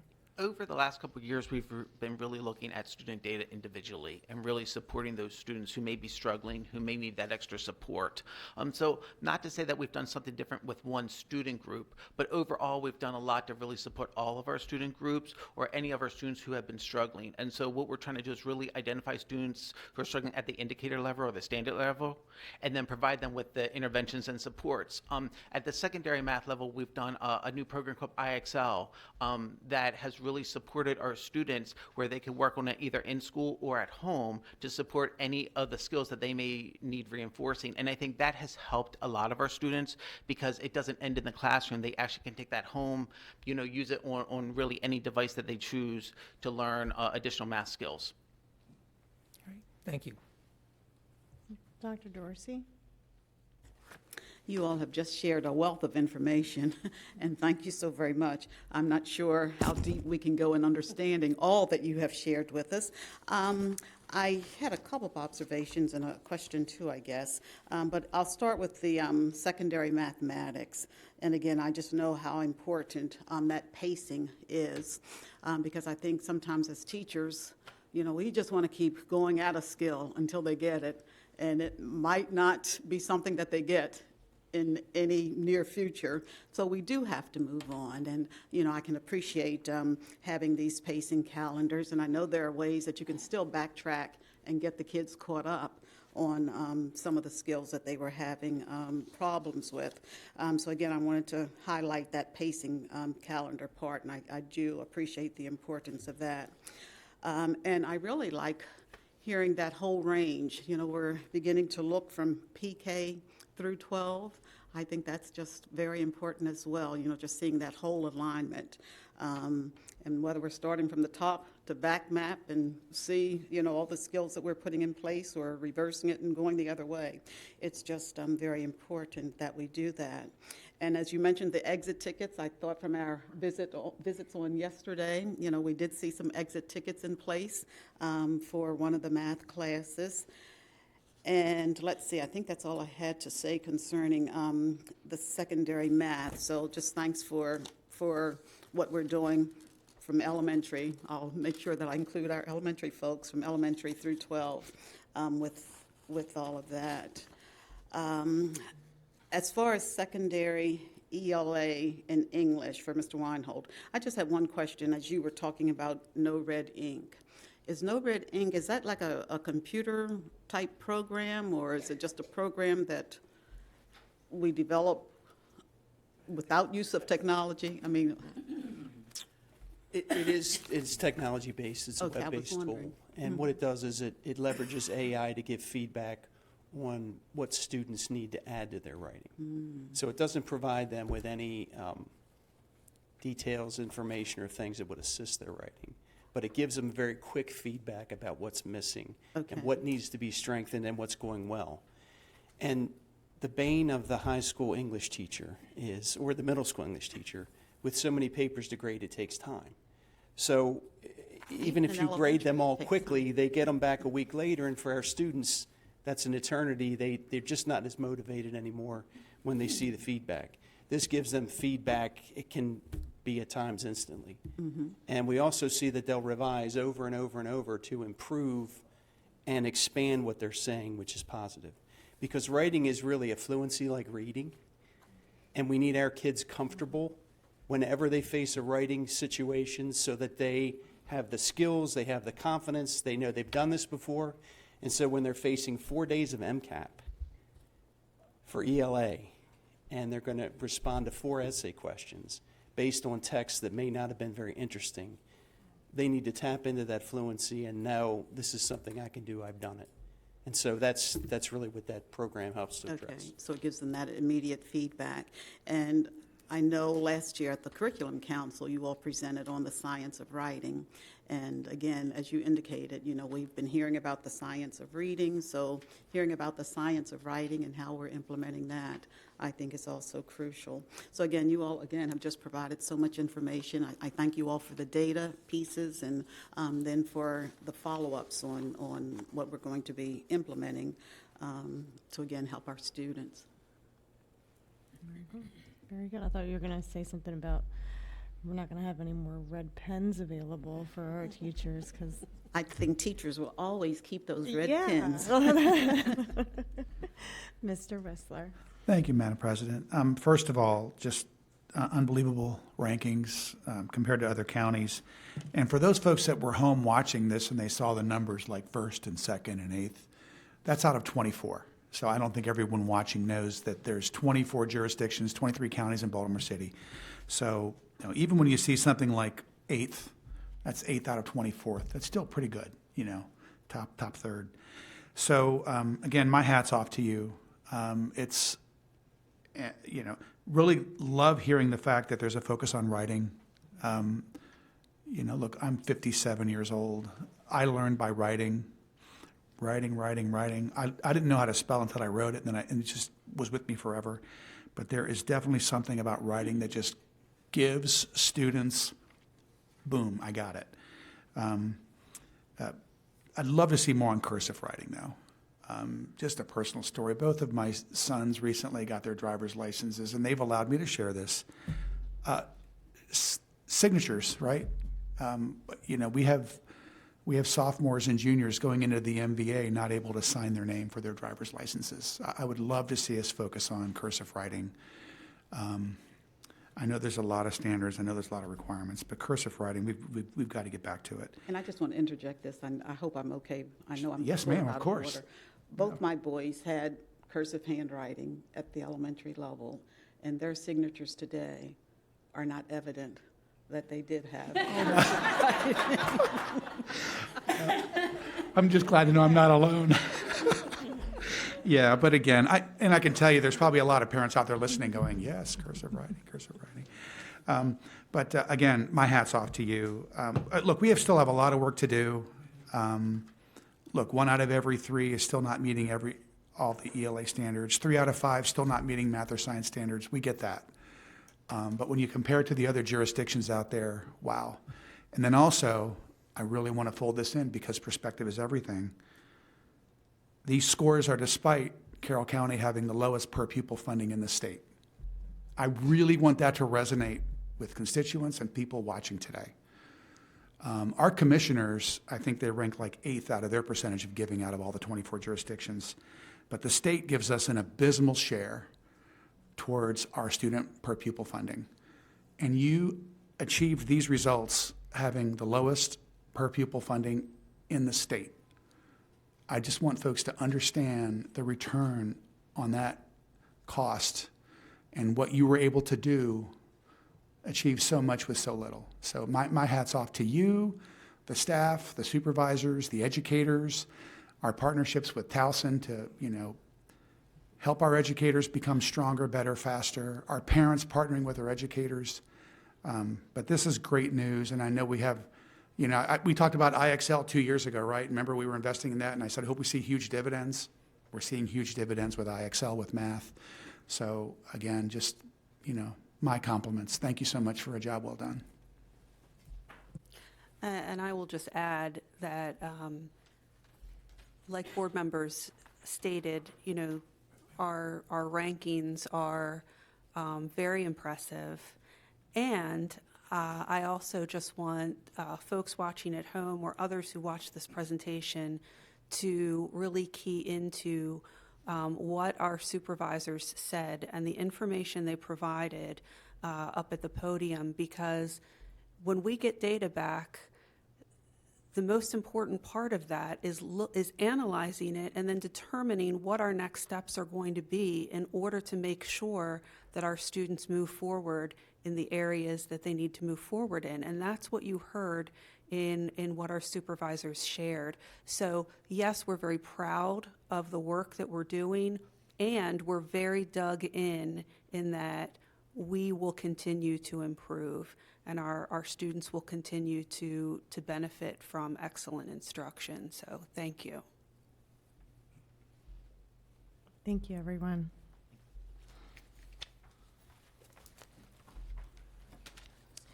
Next on our agenda is reports, school construction report. Dr. McCabe.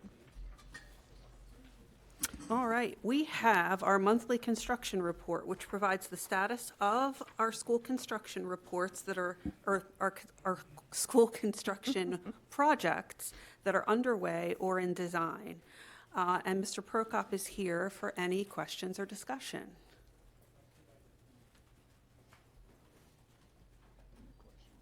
Comments, questions?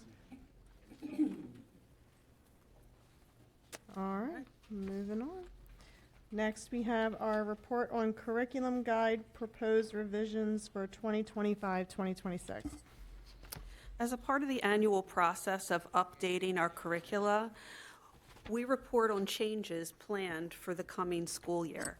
The revisions or updates are introduced for piloting before returning for final approval the subsequent year. Mr. Wernick is here to address any questions you may have.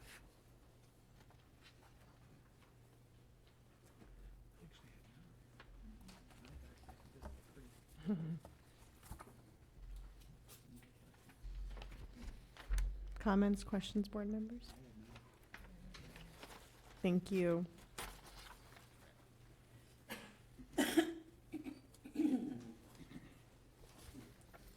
All right.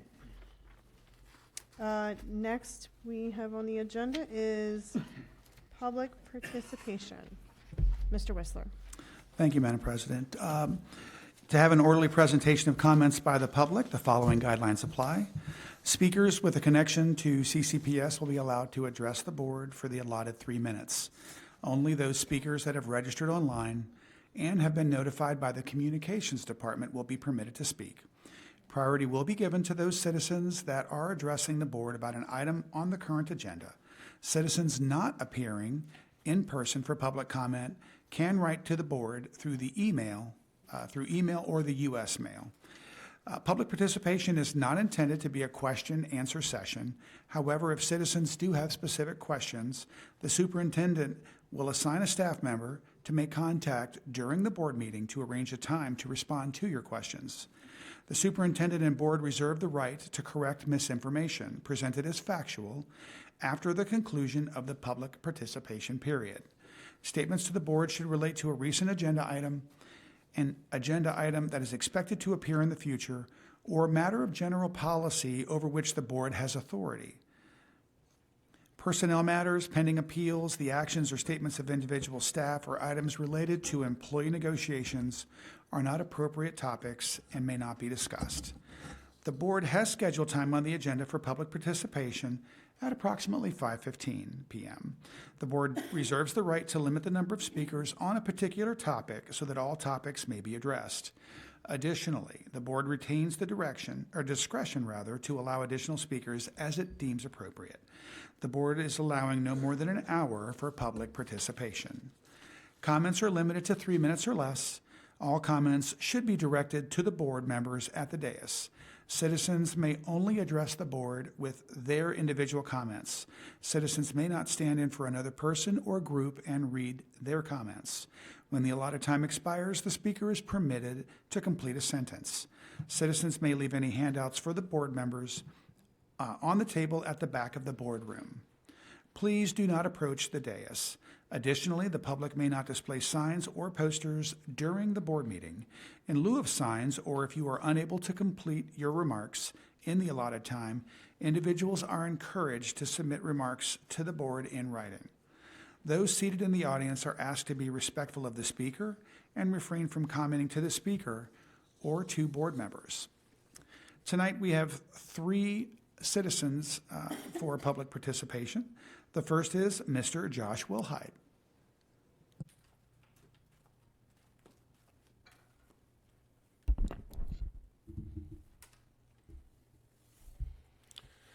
Good evening. I would like to draw your attention to a podcast published about 3 months ago with Commissioner Tom Gordon hosting Stephanie Powers, the executive director of the Care Healing Center. And in that podcast, they shared very troubling information about some dangers our children are facing here in Carroll County right now. She mentions that the most prevalent age group to be victims of sexual assault is actually the 13 to 17 age group. These are still just children. Powers further explained that the youth here in Carroll County are being exploited and trafficked for access to their very basic needs. Examples of which she mentioned were access to food, clothing, and even school supplies, which is why I'm here to speak with you tonight. It was difficult to hear that this is happening in our community. These are our children, and I hope that most of the community would agree that this just should not be. I thank both Gordon and Powers for sharing that information. I encourage all to listen to the podcast at length. It has tremendous information about the Care Healing Center and the resources for victims of violence. To continue, just last week, the Sheriff's Office has addressed the commissioners about an urgent need in upgrading and replacing their firearms. Specifically, for deputies and SROs are moving towards new models which, and I quote, will make them more tactically proficient at protecting the schools and community. The upgrade cost about $150,000 and was granted unanimously. Investment in safety is important. If other county partners like the Sheriff's Office urgently procure funds, then I implore Carroll County Public Schools to follow suit and request additional funding from the commissioners for a stock of basic educational supplies at our schools for children in need. Both actions are about safety, but while weapons responds to threats after they appear, faster access to basic supplies for our youth will prevent vulnerabilities from ever forming. We should not wait until a child becomes a statistic of exploitation. We should not allow lack of pencils, notebooks, or backpacks to become the opening that someone with bad intentions uses to prey on them. So tonight I ask, a similar investment in our deputies' tools to protect our schools, can we not also invest in our children's tools for them to succeed? Let's show the same urgency, the same proactivity, and the same commitment to our students' safety and dignity. To adjust the old additive, the pen and pencil are just as mighty as the sword and or guns. Thank you. I yield my time back.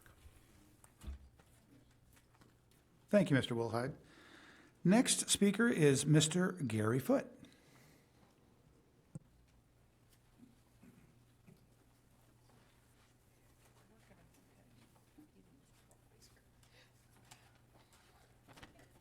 Good evening, board members. Last month marked the 80th anniversary of the atomic bomb explosion over Hiroshima. The world, little noted, most people did not remember. Survivors in Japan noted that the younger generation was not interested in their stories. They were too busy with their phones, or that's what they reported. Sound familiar? Tomorrow marks another sad anniversary. Many of our students are probably too busy with their phones to really understand the meaning of that day. The United States remains the only country in the world that has used nuclear weapons on a civilian population. That is probably not the American exceptionalism our current leadership wants to make much of. On August 6, 1945, tens of thousands of Japanese civilians were alive 1 second and then disintegrated the next. Survivors staggered with strips of flesh hanging from their bodies. People screamed for water. They threw themselves in the local river, writhing in torment. The description gets worse, but I'll stop. Was this genocide? A war crime? Aren't these relevant questions to ask in 2025? We have long justified this bombing, when we mention it at all, by saying it was necessary to prevent the deaths of American soldiers who would have been sacrificed in an invasion. Perhaps. But then why was a second bomb necessary to be dropped 3 days later? Why is this a debate we never seem to engage with? A subject that seems to be completely ignored by our schools. Teaching about this event does not seem to conform to our continued triumphalist version of history. These kinds of accounts are not discussed in schools, displayed in museums, or talked about in polite company. This was the kind of thing that was completely glossed over by Hollywood in the movie Oppenheimer. None of us wants to think of ourselves as death, destroyer of worlds, and we certainly don't want our students to feel bad about themselves either. Does this retelling foster a sense of national shame? Do we really understand ourselves if we only want to talk about the good stuff and leave out the bad parts? Maybe changing the name on the Pentagon gets it right. Maybe it should be the War Department, correctly describing violent people living in a violent nation. If this is a part of ourselves we want to change, the first step is to talk and learn. But we seem destined to make sure that never happens. If we don't do it in schools, where will we do it? Thank you. Thank you, Mr. Foote. Our next and final speaker is Miss Natalie Sanchez. Is Miss Sanchez here? All right, not here today, so that concludes public participation. Very quickly, I wanted to read a recognition day before we have our employee groups. Custodial and Maintenance Personnel Recognition Day will be on Tuesday, September 16th. These employees do whatever it takes to keep our buildings clean and well-maintained and to make our schools a safe, clean, and comfortable place to teach and learn.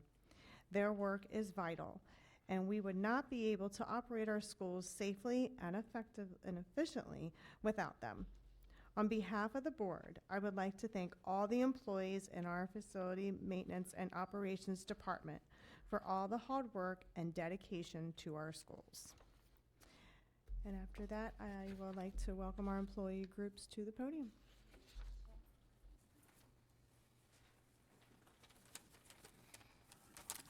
Before I get started, Nate Curtis and I set an ambitious goal this school year that we were going to visit all 40 schools during pre-service week. And we got to all but one because when Nate went to Eldersburg Elementary, they were having an open house and there was no parking whatsoever. But we visited Eldersburg Elementary this past week, so we did make it to all 40 schools, which we were quite proud of. So good afternoon. I'm Celeste Jordan, President of Carroll County Education Association. This is a historical year for CCEA. In 1970, Loretta Hill, Ann Miller, and Joseph Mish, all Westminster residents, filed articles of incorporation for the Carroll County Education Association. The purpose of CCA Incorporated was to unify and strengthen the teaching profession throughout the county and state, to present a clear interpretation of schools to the public, to work consistently for the welfare of teachers and pupils of Carroll County and Maryland, and to promote confidence, respect, and good fellowship among all who are directly or indirectly engaged in educational work in this county and state. In 1945, CCA joined the National Education Association. As we celebrate our 55th and 80th anniversaries this year, I will be sharing some historical highlights throughout the year. That's tonight's. I hope both educators and students have had a positive start to the school year. Our educators are working tirelessly, as we've heard with those MCAP results, to ensure student success, even though they did not receive a raise at the beginning of the school year. It is important for the public to understand that salary increases won't take effect until March, and even then, our veteran educators who have shown the most loyalty over the years will receive no increase whatsoever. Last year, with the implementation of Career Ladder, the CCA bargaining unit members saw some much-needed raises, which was a step in the right direction. It made us competitive with surrounding counties. But we cannot return to a feast or famine cycle, where one good year is followed by a year in which veteran educators are left behind. This year must be the exception and not the rule. Together, let's commit to more than lip service, and let's tangibly recognize through appropriate compensation the demand on our educators today. Our students thrive when all educators feel valued, respected, and supported. This means consistent and fair compensation, not broken promises or delayed recognition of work being done in classrooms every single day. We need our community, parents, and policymakers to stand with us. Let's raise our voices together and demand a system that invests in educators year after year, because when educators succeed, our students and our entire community succeeds. And to our students, have a wonderful school year. Remember that true success doesn't come from perfection. It comes from effort, persistence, and learning from mistakes along the way. Every challenge is an opportunity to grow, and every mistake is proof that you are trying. Keep showing up, keep working hard, and know that your educators are here to support you every step of your journey. Thank you.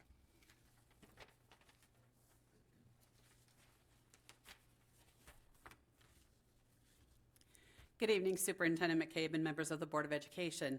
I am Cindy Porter, a special education paraprofessional in my 27th year in Carroll County Public Schools and the current president of CASE, the Carroll Association of School Employees, representing assistants, paraprofessionals, and clericals working in our school system. Just a little over 1 week ago, educators across our county welcomed students back into our schools for the beginning of the 2025-2026 school year. As president of CASE, I want to take this opportunity to publicly welcome back all education support professionals working in our county, especially those in the CASE bargaining unit. Education support professionals are essential to the success of our school system. There have been some members of the public who have verbalized over the past year that they're not aware of what some education support professionals even do. Consider what a day without employees would look like and the ramifications it would have in our school system. These support professionals are the ones who open our buildings in the mornings. Bus drivers transport our students to and from schools every day. Education support professionals feed our students every day, handle paperwork, answer doors, arrange parent pickup lists, create school newsletters, take care of materials ordering, clean up spills, repair equipment, mow school grounds, work with small groups or individual students in the classrooms, cafeterias, and recess fields. They also monitor our high school hallways for safety concerns and help students with significant needs, along with helping out with school food pantries and a host of other responsibilities each and every day. We are a critical part of the fabric of our school community, and it takes all of us to help our students succeed. I am beyond proud to represent many of the education support professionals I mentioned previously as we serve the students who walk through our doors every day and convey my gratitude for the great things I am already seeing and hearing about. Speaking of community, I also want to thank the numerous organizations across our county who work so diligently throughout the summer to make sure that students of all ages in our county had the materials they needed to begin this school year. We have seen what can be accomplished when we work together for the benefit of the children of this county, and it is my hope that we can continue to grow that unity for their sake. Here's to the year ahead. Thank you. Thank you. We are now moving on to action items. Do I have a motion for the approval of award of bids? So moved. Moved by Dr. Dorsey. Second by Mr. Whistler. Dr. McCabe. We have 4 items tonight on the award of bids, but I'm going to spend more time on the first item because it's something that we've been dealing with here for the past week, and that is emergency procurement inspection of lighting structures. So this first item is to announce that we contracted to have a more intensive structural inspection completed of the lighting supports at all high school stadia. As we now know, the inspections at Liberty High and Westminster High resulted in us needing to temporarily close those 2 stadia to remove the lighting supports. We perform annual maintenance and upkeep on the structures each year, usually in the summer.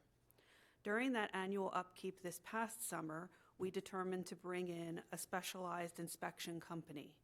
This is a company that has structural engineers with various certifications and qualifications specific to such structures, which we do not have on our staff. We might have anticipated an outcome where we would need to consider remediations or improvements in some way, or perhaps even to develop a plan to replace the structures in the near future. We did not necessarily anticipate that the inspector would conclude that we should remove the existing structures immediately. Upon receiving this information, I informed staff that we would err on the side of safety despite the unfortunate timing. We did try to explore any other options that would also be safe, for instance, somehow reinforcing or supporting the existing light structures. By last Friday morning, we knew that there were no viable alternatives that could be accomplished in a very short time window. As a result, I directed to move forward with removing the existing lighting supports so that the two stadia could be reopened for use. They were able to arrange to have the lighting supports taken down on Saturday. This also meant having Mr. Duffy and our school staff make adjustments to the athletics events for the two schools.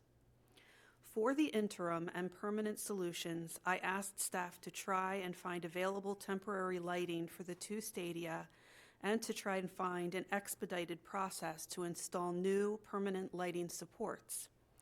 We were unable to secure full-size temporary lighting for both stadia on a schedule that worked, especially given our timeline to install the permanent replacements. We then brought in contractor-sized temporary lighting from local rental firms and tested it at Westminster High School to see if it would be sufficient to light the entire stadium. We also had a national lighting expert on hand. Unfortunately, we concluded that those size lights are not sufficient to fully light the stadium as an interim solution. There's some better news regarding the permanent replacement of the stadium lighting, though. We are working with a contractor to have the replacement lighting installed by the end of the week of September 22nd. We were fortunate to work with a contractor who had remaining inventory on key parts required for the installation, and we are moving forward so that we can meet the date of September 25th and preserve the rest of the fall season. Of course, there are many contingencies that need to go in our favor, including weather, but this is some good news that we're moving on this much faster timeline. I understand and appreciate the frustration that has been expressed over this situation. I share it as well. However, I do want to recognize the patience, understanding, and flexibility offered by so many staff, coaches, student athletes, and community members. Though frustrated, they have understood our decision to err on the side of safety. Hopefully, within weeks, we will be back to normal operations. As we move forward, the administrators at the two schools will keep their communities informed on scheduling updates and work to support their school communities and student athletes.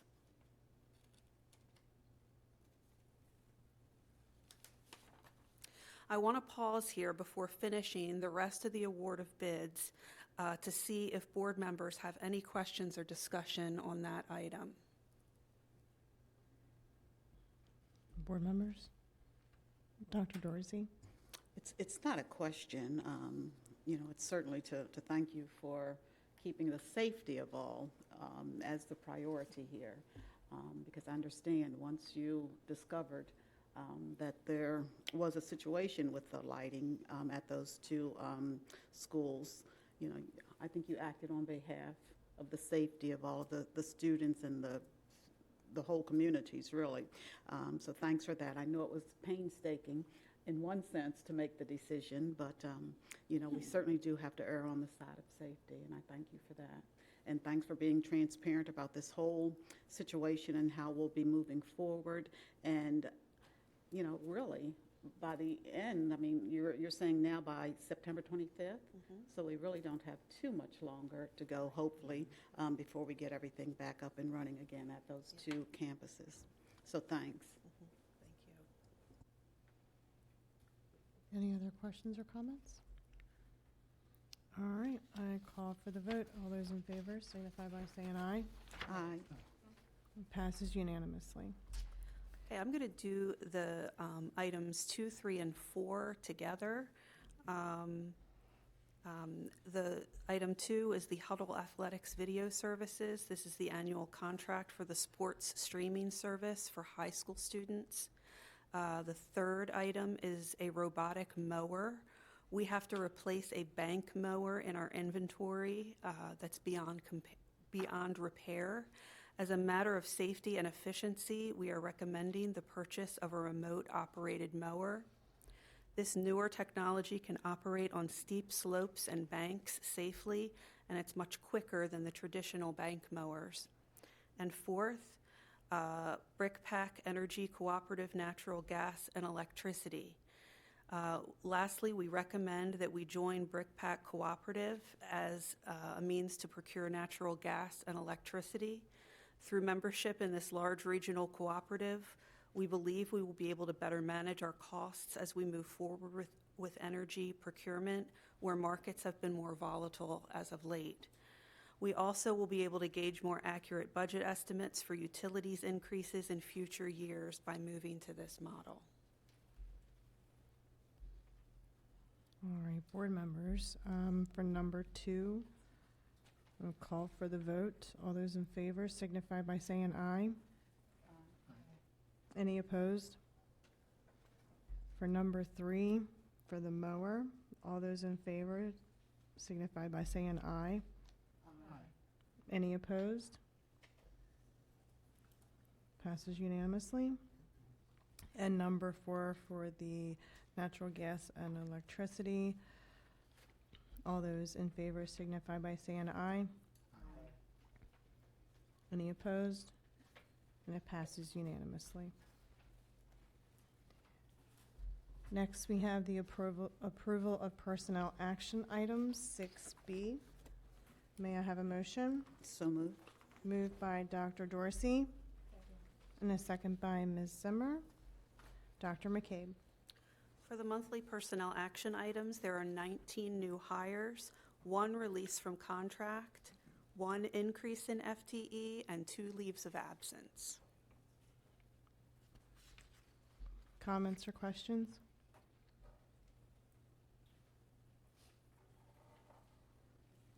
All right, I'll call for the vote. All those in favor signify by saying aye. Passes unanimously. Oh, yes, ma'am. Curiosity question. Mr. Whistler asked last month, and I'm just following up on that this month. How many open positions are we currently?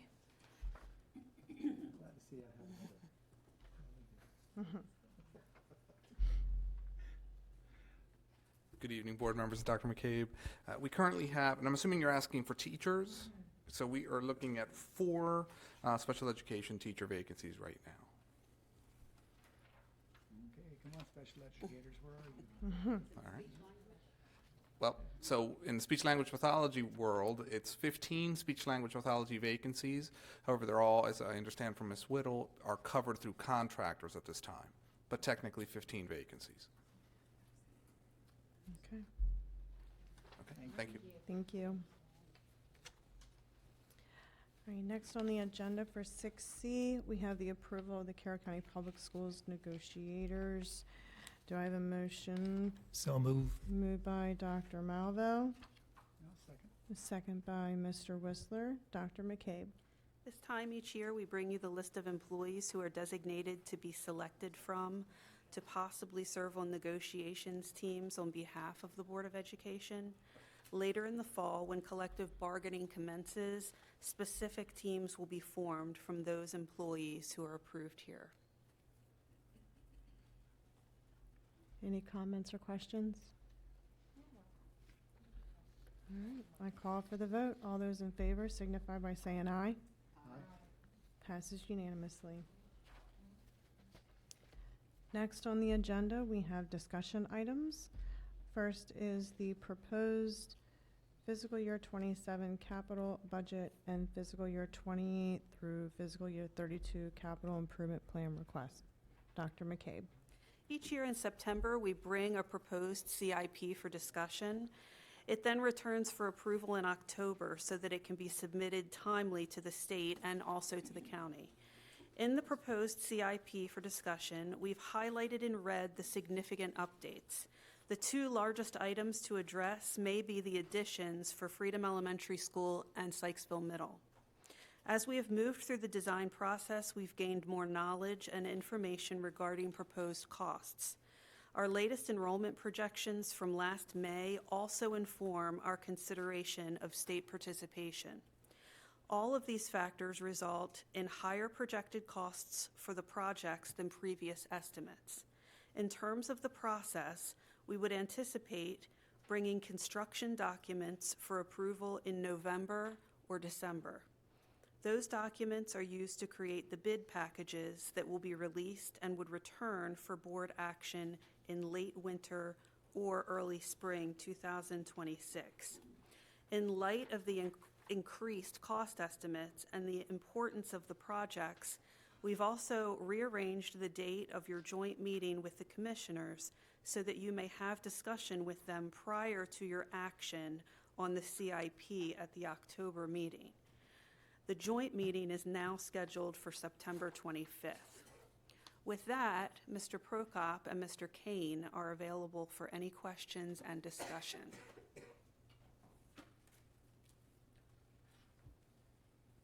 Come on up, Mr. Kane. Dr. Malvo. All right, a couple questions or a thought. We know that at Freedom Elementary, the additional costs over $1 million. Part of the increase of that cost, can you let us know a little bit about the sprinkler system and why that was so essential to redo? As we were designing the project, we get to a point where the engineers start really getting into the details, and we start meeting with code officials. We met with the state fire marshal, and he let us know that a recent code change now required any size addition to a school to be sprinklered. In the past, you were able to build up to a certain size, and you didn't have to sprinkler it as long as you did other things to meet the code. They changed it a few years ago. Now, even if it's a small room, you have to sprinkler it. So at Freedom, unfortunately, the domestic water pressure isn't sufficient in that area to support the pressure of a sprinkler system. So in order to sprinkler the additions, we have to add a fire pump. And then in order to have a fire pump, it has to be on an emergency generator, and the existing generator can't handle the fire pump, so it's kind of a cascading thing. So we had to do several things just to be able to sprinkler those. At Freedom, there's two additions that are addressing the need. So kind of sprinkler's one thing, but then when you don't have the water pressure, you have to do other things to make it work, and then that additional cost is because we had to sprinkler the additions and do the other things associated with it. So, which, this time last year we were very early in design, really conceptual, so we weren't at the point where we were meeting with code officials at that point because we didn't have systems designed and those type of things. So. Another question, if I could. I understand that you're going to be doing 8 schools additions, correct? There are, in the plan, there's additions at Freedom Elementary, Sykesville Middle, and then 6 pre-K additions. So yeah, it's a total of 8. You've never had this many before, have you?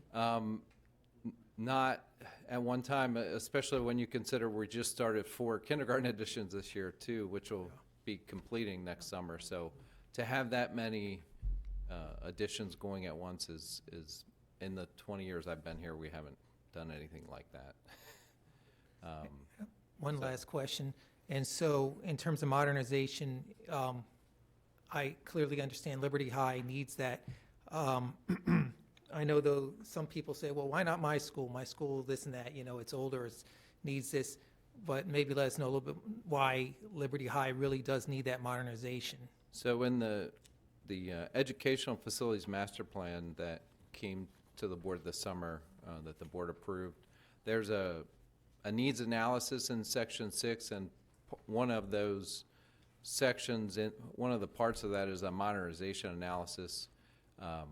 We have basically a rubric, an evaluation method where we look at the physical components of a building and then also the functional or instructional aspects of buildings. It describes it in more detail in the facility master plan, but essentially our older buildings prior to 1990 were assessed, and Liberty High had basically the top score. In this case, it's the lowest score, but it was the top modernization because of that scoring rubric. And that was really developed to kind of give an objective way to determine modernizations, because in the past it was a lot of, my school should go first, and then next year it would be a different school depending upon, the winds of change. So that was developed in the 2008 to 2010 timeframe to try and create an objective means of scoring schools, and Liberty is now the top modernization on that list. So that's how it got in this plan. Thank you. Mr. Whistler? Thank you, Madam President. Again, really appreciate the information about the extra costs associated with Freedom Elementary and Sykesville Middle. And can you explain to the public why those costs have gone up? I don't think they understand the connections between maybe decreased enrollment, forecasted enrollment, just to give them an explanation. So for Freedom Elementary, it's really It's just the sprinkler system, right? The sprinkler system, Sykesville Middle. the bulk of it. For Sykesville Middle, the total budget is the same that was in last year's CIP request. Unfortunately, the total budget's made up of a state share and a local share. The state share is really based on an enrollment justification process. They have a formula. The new projections that came out this spring and were part of the facilities master plan don't justify quite as many students in the Sykesville Middle area in the formula. So basically the state share, anticipated state share, and that's included in this, is lower than it was last year. So if the state share goes down, that means the county share goes up. So in this instance, our anticipated state share is around 7 million. So the local side goes up about 3 million. I'm rounding, but the actual numbers are in the plan. But the cost, we still anticipate it costing the same. It's just unfortunately, when the state formula doesn't work out for us, then the local has to pick up the difference. Right, and so we'll have that discussion with the commissioners later this month about the way ahead and the options that are ahead. Also, I really appreciate the information about the nearly $140 million plan to modernize Liberty High School.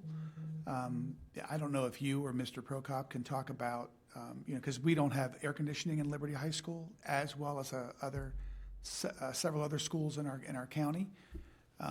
I don't know if you can describe the challenges associated with putting AC in our facilities there, and the obstacles in getting AC in all of our gyms and whatnot. I'll let Ray handle that. He's the mechanical engineer. Yes, sir. Yes, so we still have 4 gyms that are without air conditioning. South Carroll, Liberty Francis Scott Key has an auxiliary gym, and Northwest Middle. So, but even as of 2 years ago, East Middle also an air-conditioned gym, and it was only 2005 when we had 3 schools that were completely unair-conditioned. So that's how we're sort of progressing with with upgrading those gym spaces. It was typical not to air-condition gyms at one point in time before. We debated it when I first arrived here in the late 90s. It was debated whether or not to air condition gyms. We elected to for new schools, but our process moving forward, and it takes a bit longer, is to try to incorporate those upgrades in full-scale modernizations. It's much more efficient and much more effective use of dollars. And if we try to do things on a standalone basis, the existing equipment just there's a cost factor. It makes it very inefficient way to spend those dollars. So we try to time those upgrades with modernizations, and that's what we're looking at for Liberty. I know it doesn't feel like it's around the corner in terms of when it's meant to be occupied according to the capital plan, but it is in the plan. If that modernization doesn't take place, if we aren't if the funds for the feasibility study aren't provided this year, we'll have to consider whether or not that project is going to move forward in a timely manner, and whether or not we should be upgrading that entire HVAC system on its own. That is expensive, and it's a bit inefficient in terms of the use of funds, but it gets to a point where we have to do something, because that entire system needs to be upgraded. So we try to incorporate, I think or Northwest Middle is supposed to be, that gym will be air conditioned with the HVAC improvement next year. So we're whittling away at it. Yeah, but does that 149 million for Liberty, does that include air conditioning modernization? Does that include it? That's essentially a modernization. We look at it as a new building. Sometimes it's within the footprint of the existing. There might be an addition, but that's the way it's priced. Okay, so 149 does include AC. Mm-hmm. Great. I appreciate seeing the 5 million for Willie Winchester too. That's an aging school that needs help. Also, the roofs for Oklahoma Road, Shiloh. We've seen instances where water is actually leaking in when heavy rains. So desperately needed upgrades recently at Orms for HVAC, and glad to see that the roofs are on track to be replaced this summer coming up. But thanks so much for the explanation. I appreciate it. Sure. Anyone else? And I do want to thank you again. I mean, as someone who's been integrated in this for so long and picking it apart, and I know you and I've had numerous discussions before I came on the board. I mean, I do appreciate everything you guys do, and looking through everything every year. I mean, even being here, I've seen schools have shifted in priority because something has occurred. And I do appreciate that you guys are doing this now, because there was a time it was just, well, let's just basically throw cards up in the air and see who's going to get what. And I appreciate that you guys do have a scoring sheet that you go by and you check to see what needs to be done. So I do appreciate that. Thank you so much. Thank you.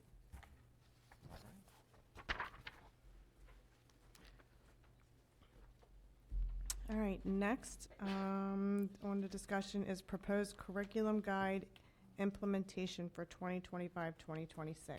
Dr. McCabe. Mr. Wernick is here for discussion for proposed curricula to be done during this school year.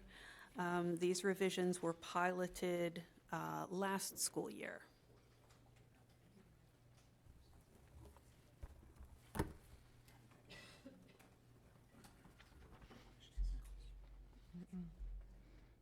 Any comments or questions?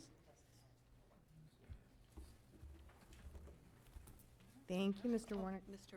Dr. Mello. Dr. Mello, go ahead. Just one quick question. Amongst the description and rationale for the course titles, I noticed forensic science it said develop scope and sequence and unit resources. Is more information to come on Yes, that one? that's actually being developed, and As so we we go. have developed that course, and so we're introducing it and have piloted it, and then we're using it this year, and so more information will really come this year as we're using it from the teachers, and we'll develop more over the summer as we revise it based on teacher feedback. Appreciate it. Thank you. Mr. Whistler. Yeah, if I can add, Dr. Malvo, actually the genesis of that forensics course came from an unbelievable educator, Miss Sarah Grogan at Liberty High, who a few years ago had a dream to do this. Other counties were doing it. And she said, I'll write the curriculum. And so she sat down, wrote the curriculum, and it's first year at Liberty. So I talked to Miss Grogan during Meet the Teacher night, and she's super excited. And I'm looking forward to hearing from you and also from her as to the success of that. A forensics course, I'm a Dexter fan. I love watching Dexter, the show. Blood spatter, all that stuff. But I'm just really excited to see our students being offered really cool stuff like that to get them engaged in science. But yeah, thanks. Absolutely, and it's a growing field, so we wanted to ensure that we're offering it so that as students look to become CCR and then go to college, that would be maybe a field that they're interested in. And support them.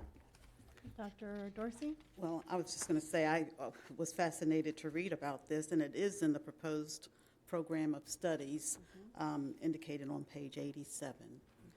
More information about it, so sounds like an interesting course. I think that'd be really good to go along with the criminal justice program we have over in Career and Tech. So I think that'd be awesome. Absolutely. All right, any other comments or questions? Thank you. And next is the proposed high school program of studies, and Mr. Warnick's just going to stay right there. Dr. McCabe.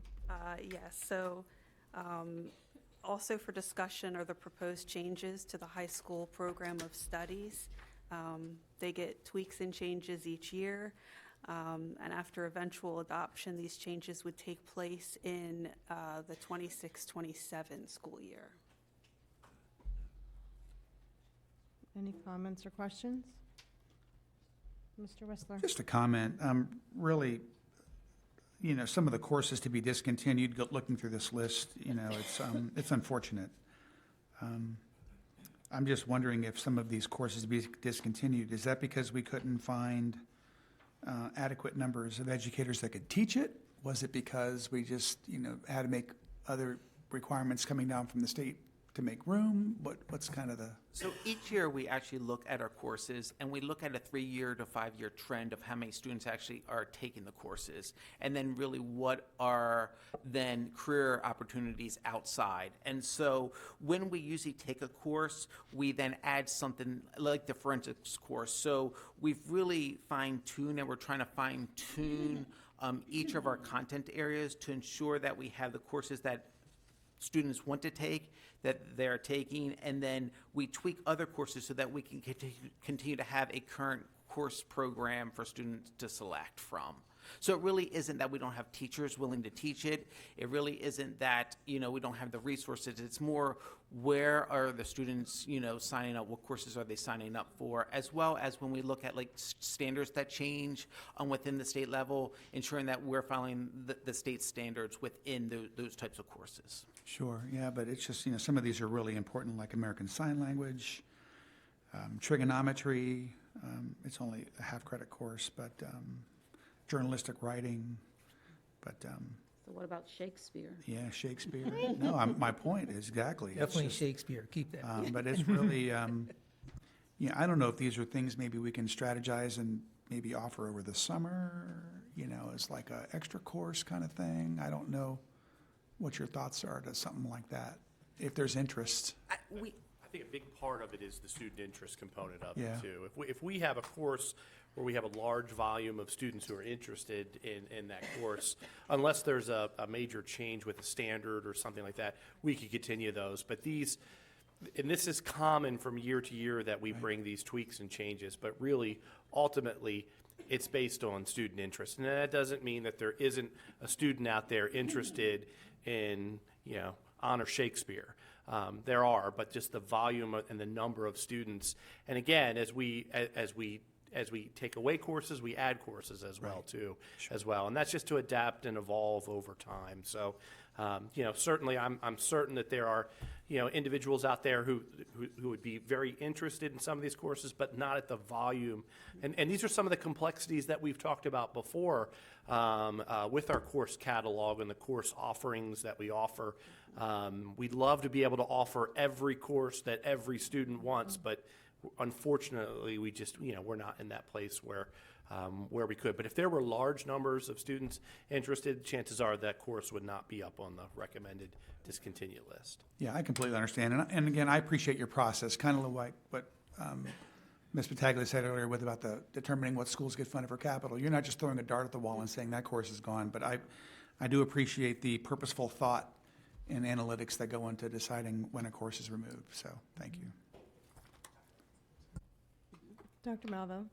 Just one more comment. I think it's great. Kudos for these new courses that are being added, particularly for special education, resource education, career preparation and management. I think that's great. Communication and social skills, self-determination and self-advocacy skills. All these are just really important, I think, for the special needs students and going forth and just in terms of dealing, well, being proficient in society. So I think these are great options that are coming forth, and I thank those who designed it. Absolutely. Thank you.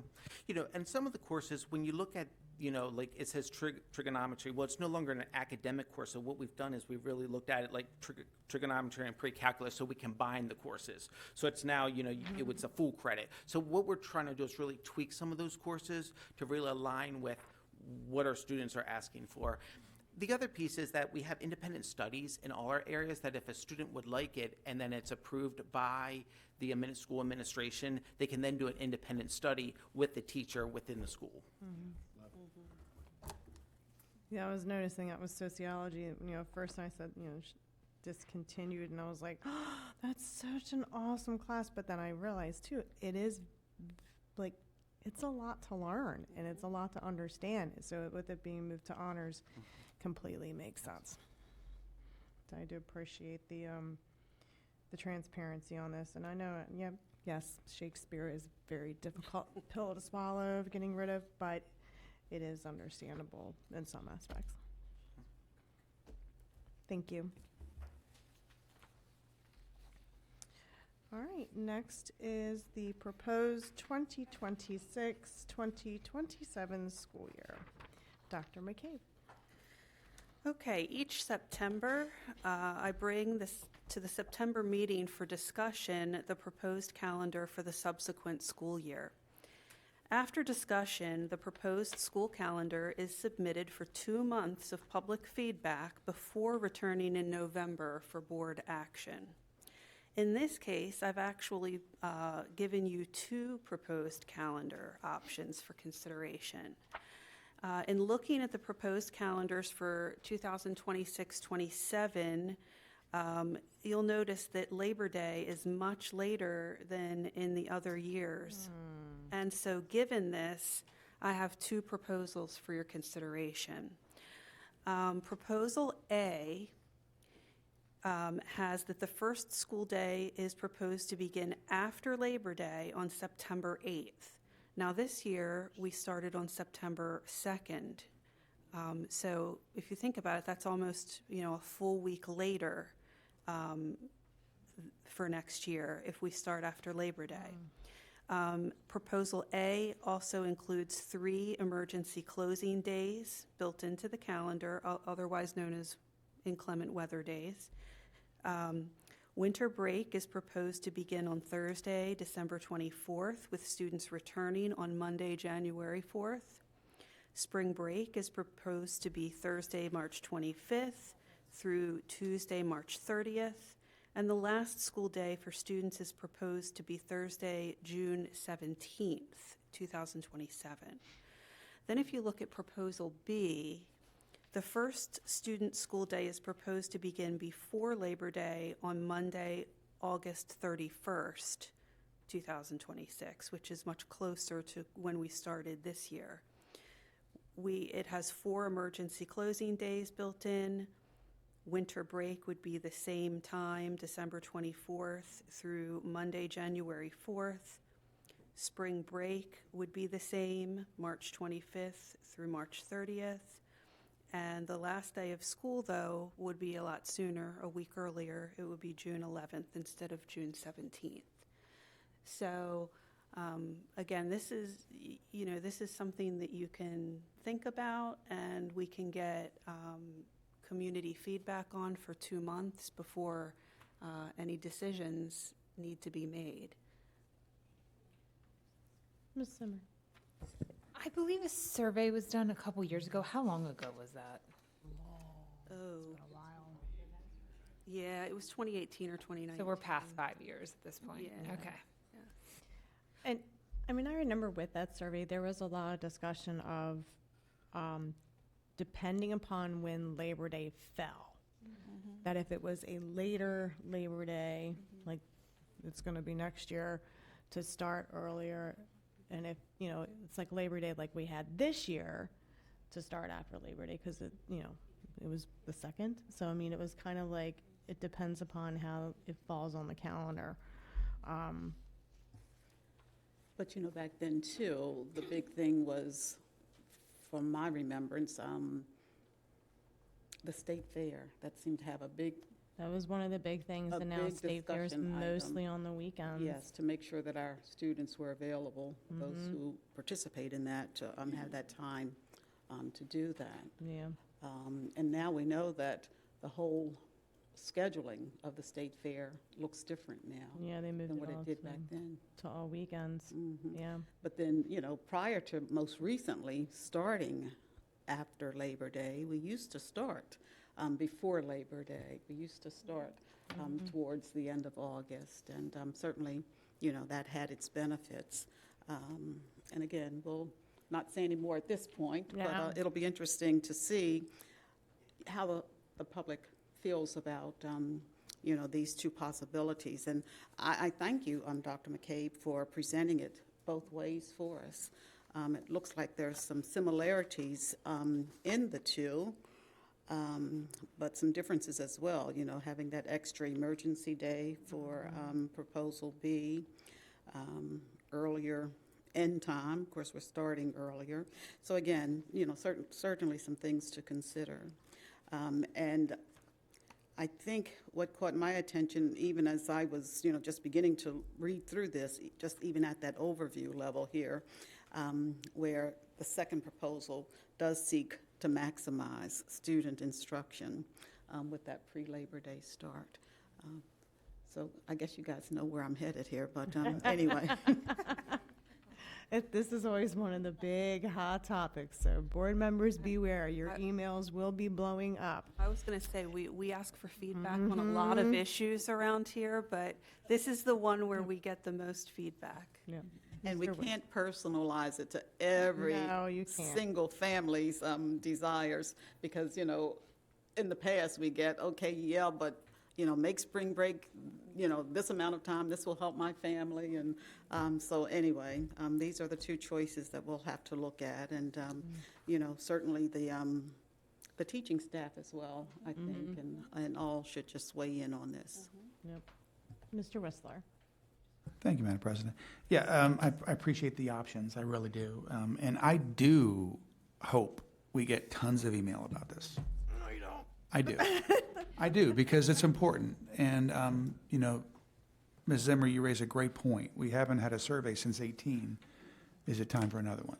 I really think that's something that we should consider. But what concerns me is the 13 early release days. I mean, I'm telling you, there's a high correlation between student absence and early release days. 13 early release days just sets the stage, I think, for a lot of folks not coming in for the entire day. And so, you know, our school ratings, our STARS ratings are connected with student attendance. I just, you know, there's a lot of excuses for folks to not send their kids to school, and it is, you know, even, I mean, my kids pester the heck out of me. Dad, why go? I'm all, you know, but I would just love to see us cut back on those 13 early release days. I think there would be great benefits to that. And I guess what, they were put in for the professional development. Yes, and it was also part of our negotiations at that time. Yeah.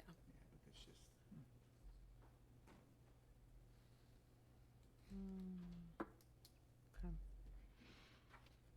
All right, any other questions or comments, board members? All right, so this will go out for public comment. Actually, all items in the discussion will go out for public comment, and we will be getting emails. Yeah, get your calendars, the new calendars. Youngest and only are given the calendars to take home. Check with your school and here in central office as well to get your calendar. Nice PSA, I like that. Nice segue into there. All right. For unfinished business, we will be going back into closed to finish up legal advice that we have on the closed agenda. 1:30 on Thursday, September 25th, a joint meeting with the Board of County Commissioners here in our boardroom. We will be hosting them. at 125 North Court Street in Westminster. And at 4 p.m. on Wednesday, October 8th, we will have the board meeting with public participation in the boardroom here at 125 North Court Street here in Westminster. Do I have a motion to adjourn this meeting and to go back into our close from recess? So moved. Moved by Dr. Dorsey. Second by Mr. Malvo. All those in favor? Aye. Meeting is adjourned. Thank you, everyone. Please be safe and have a wonderful evening.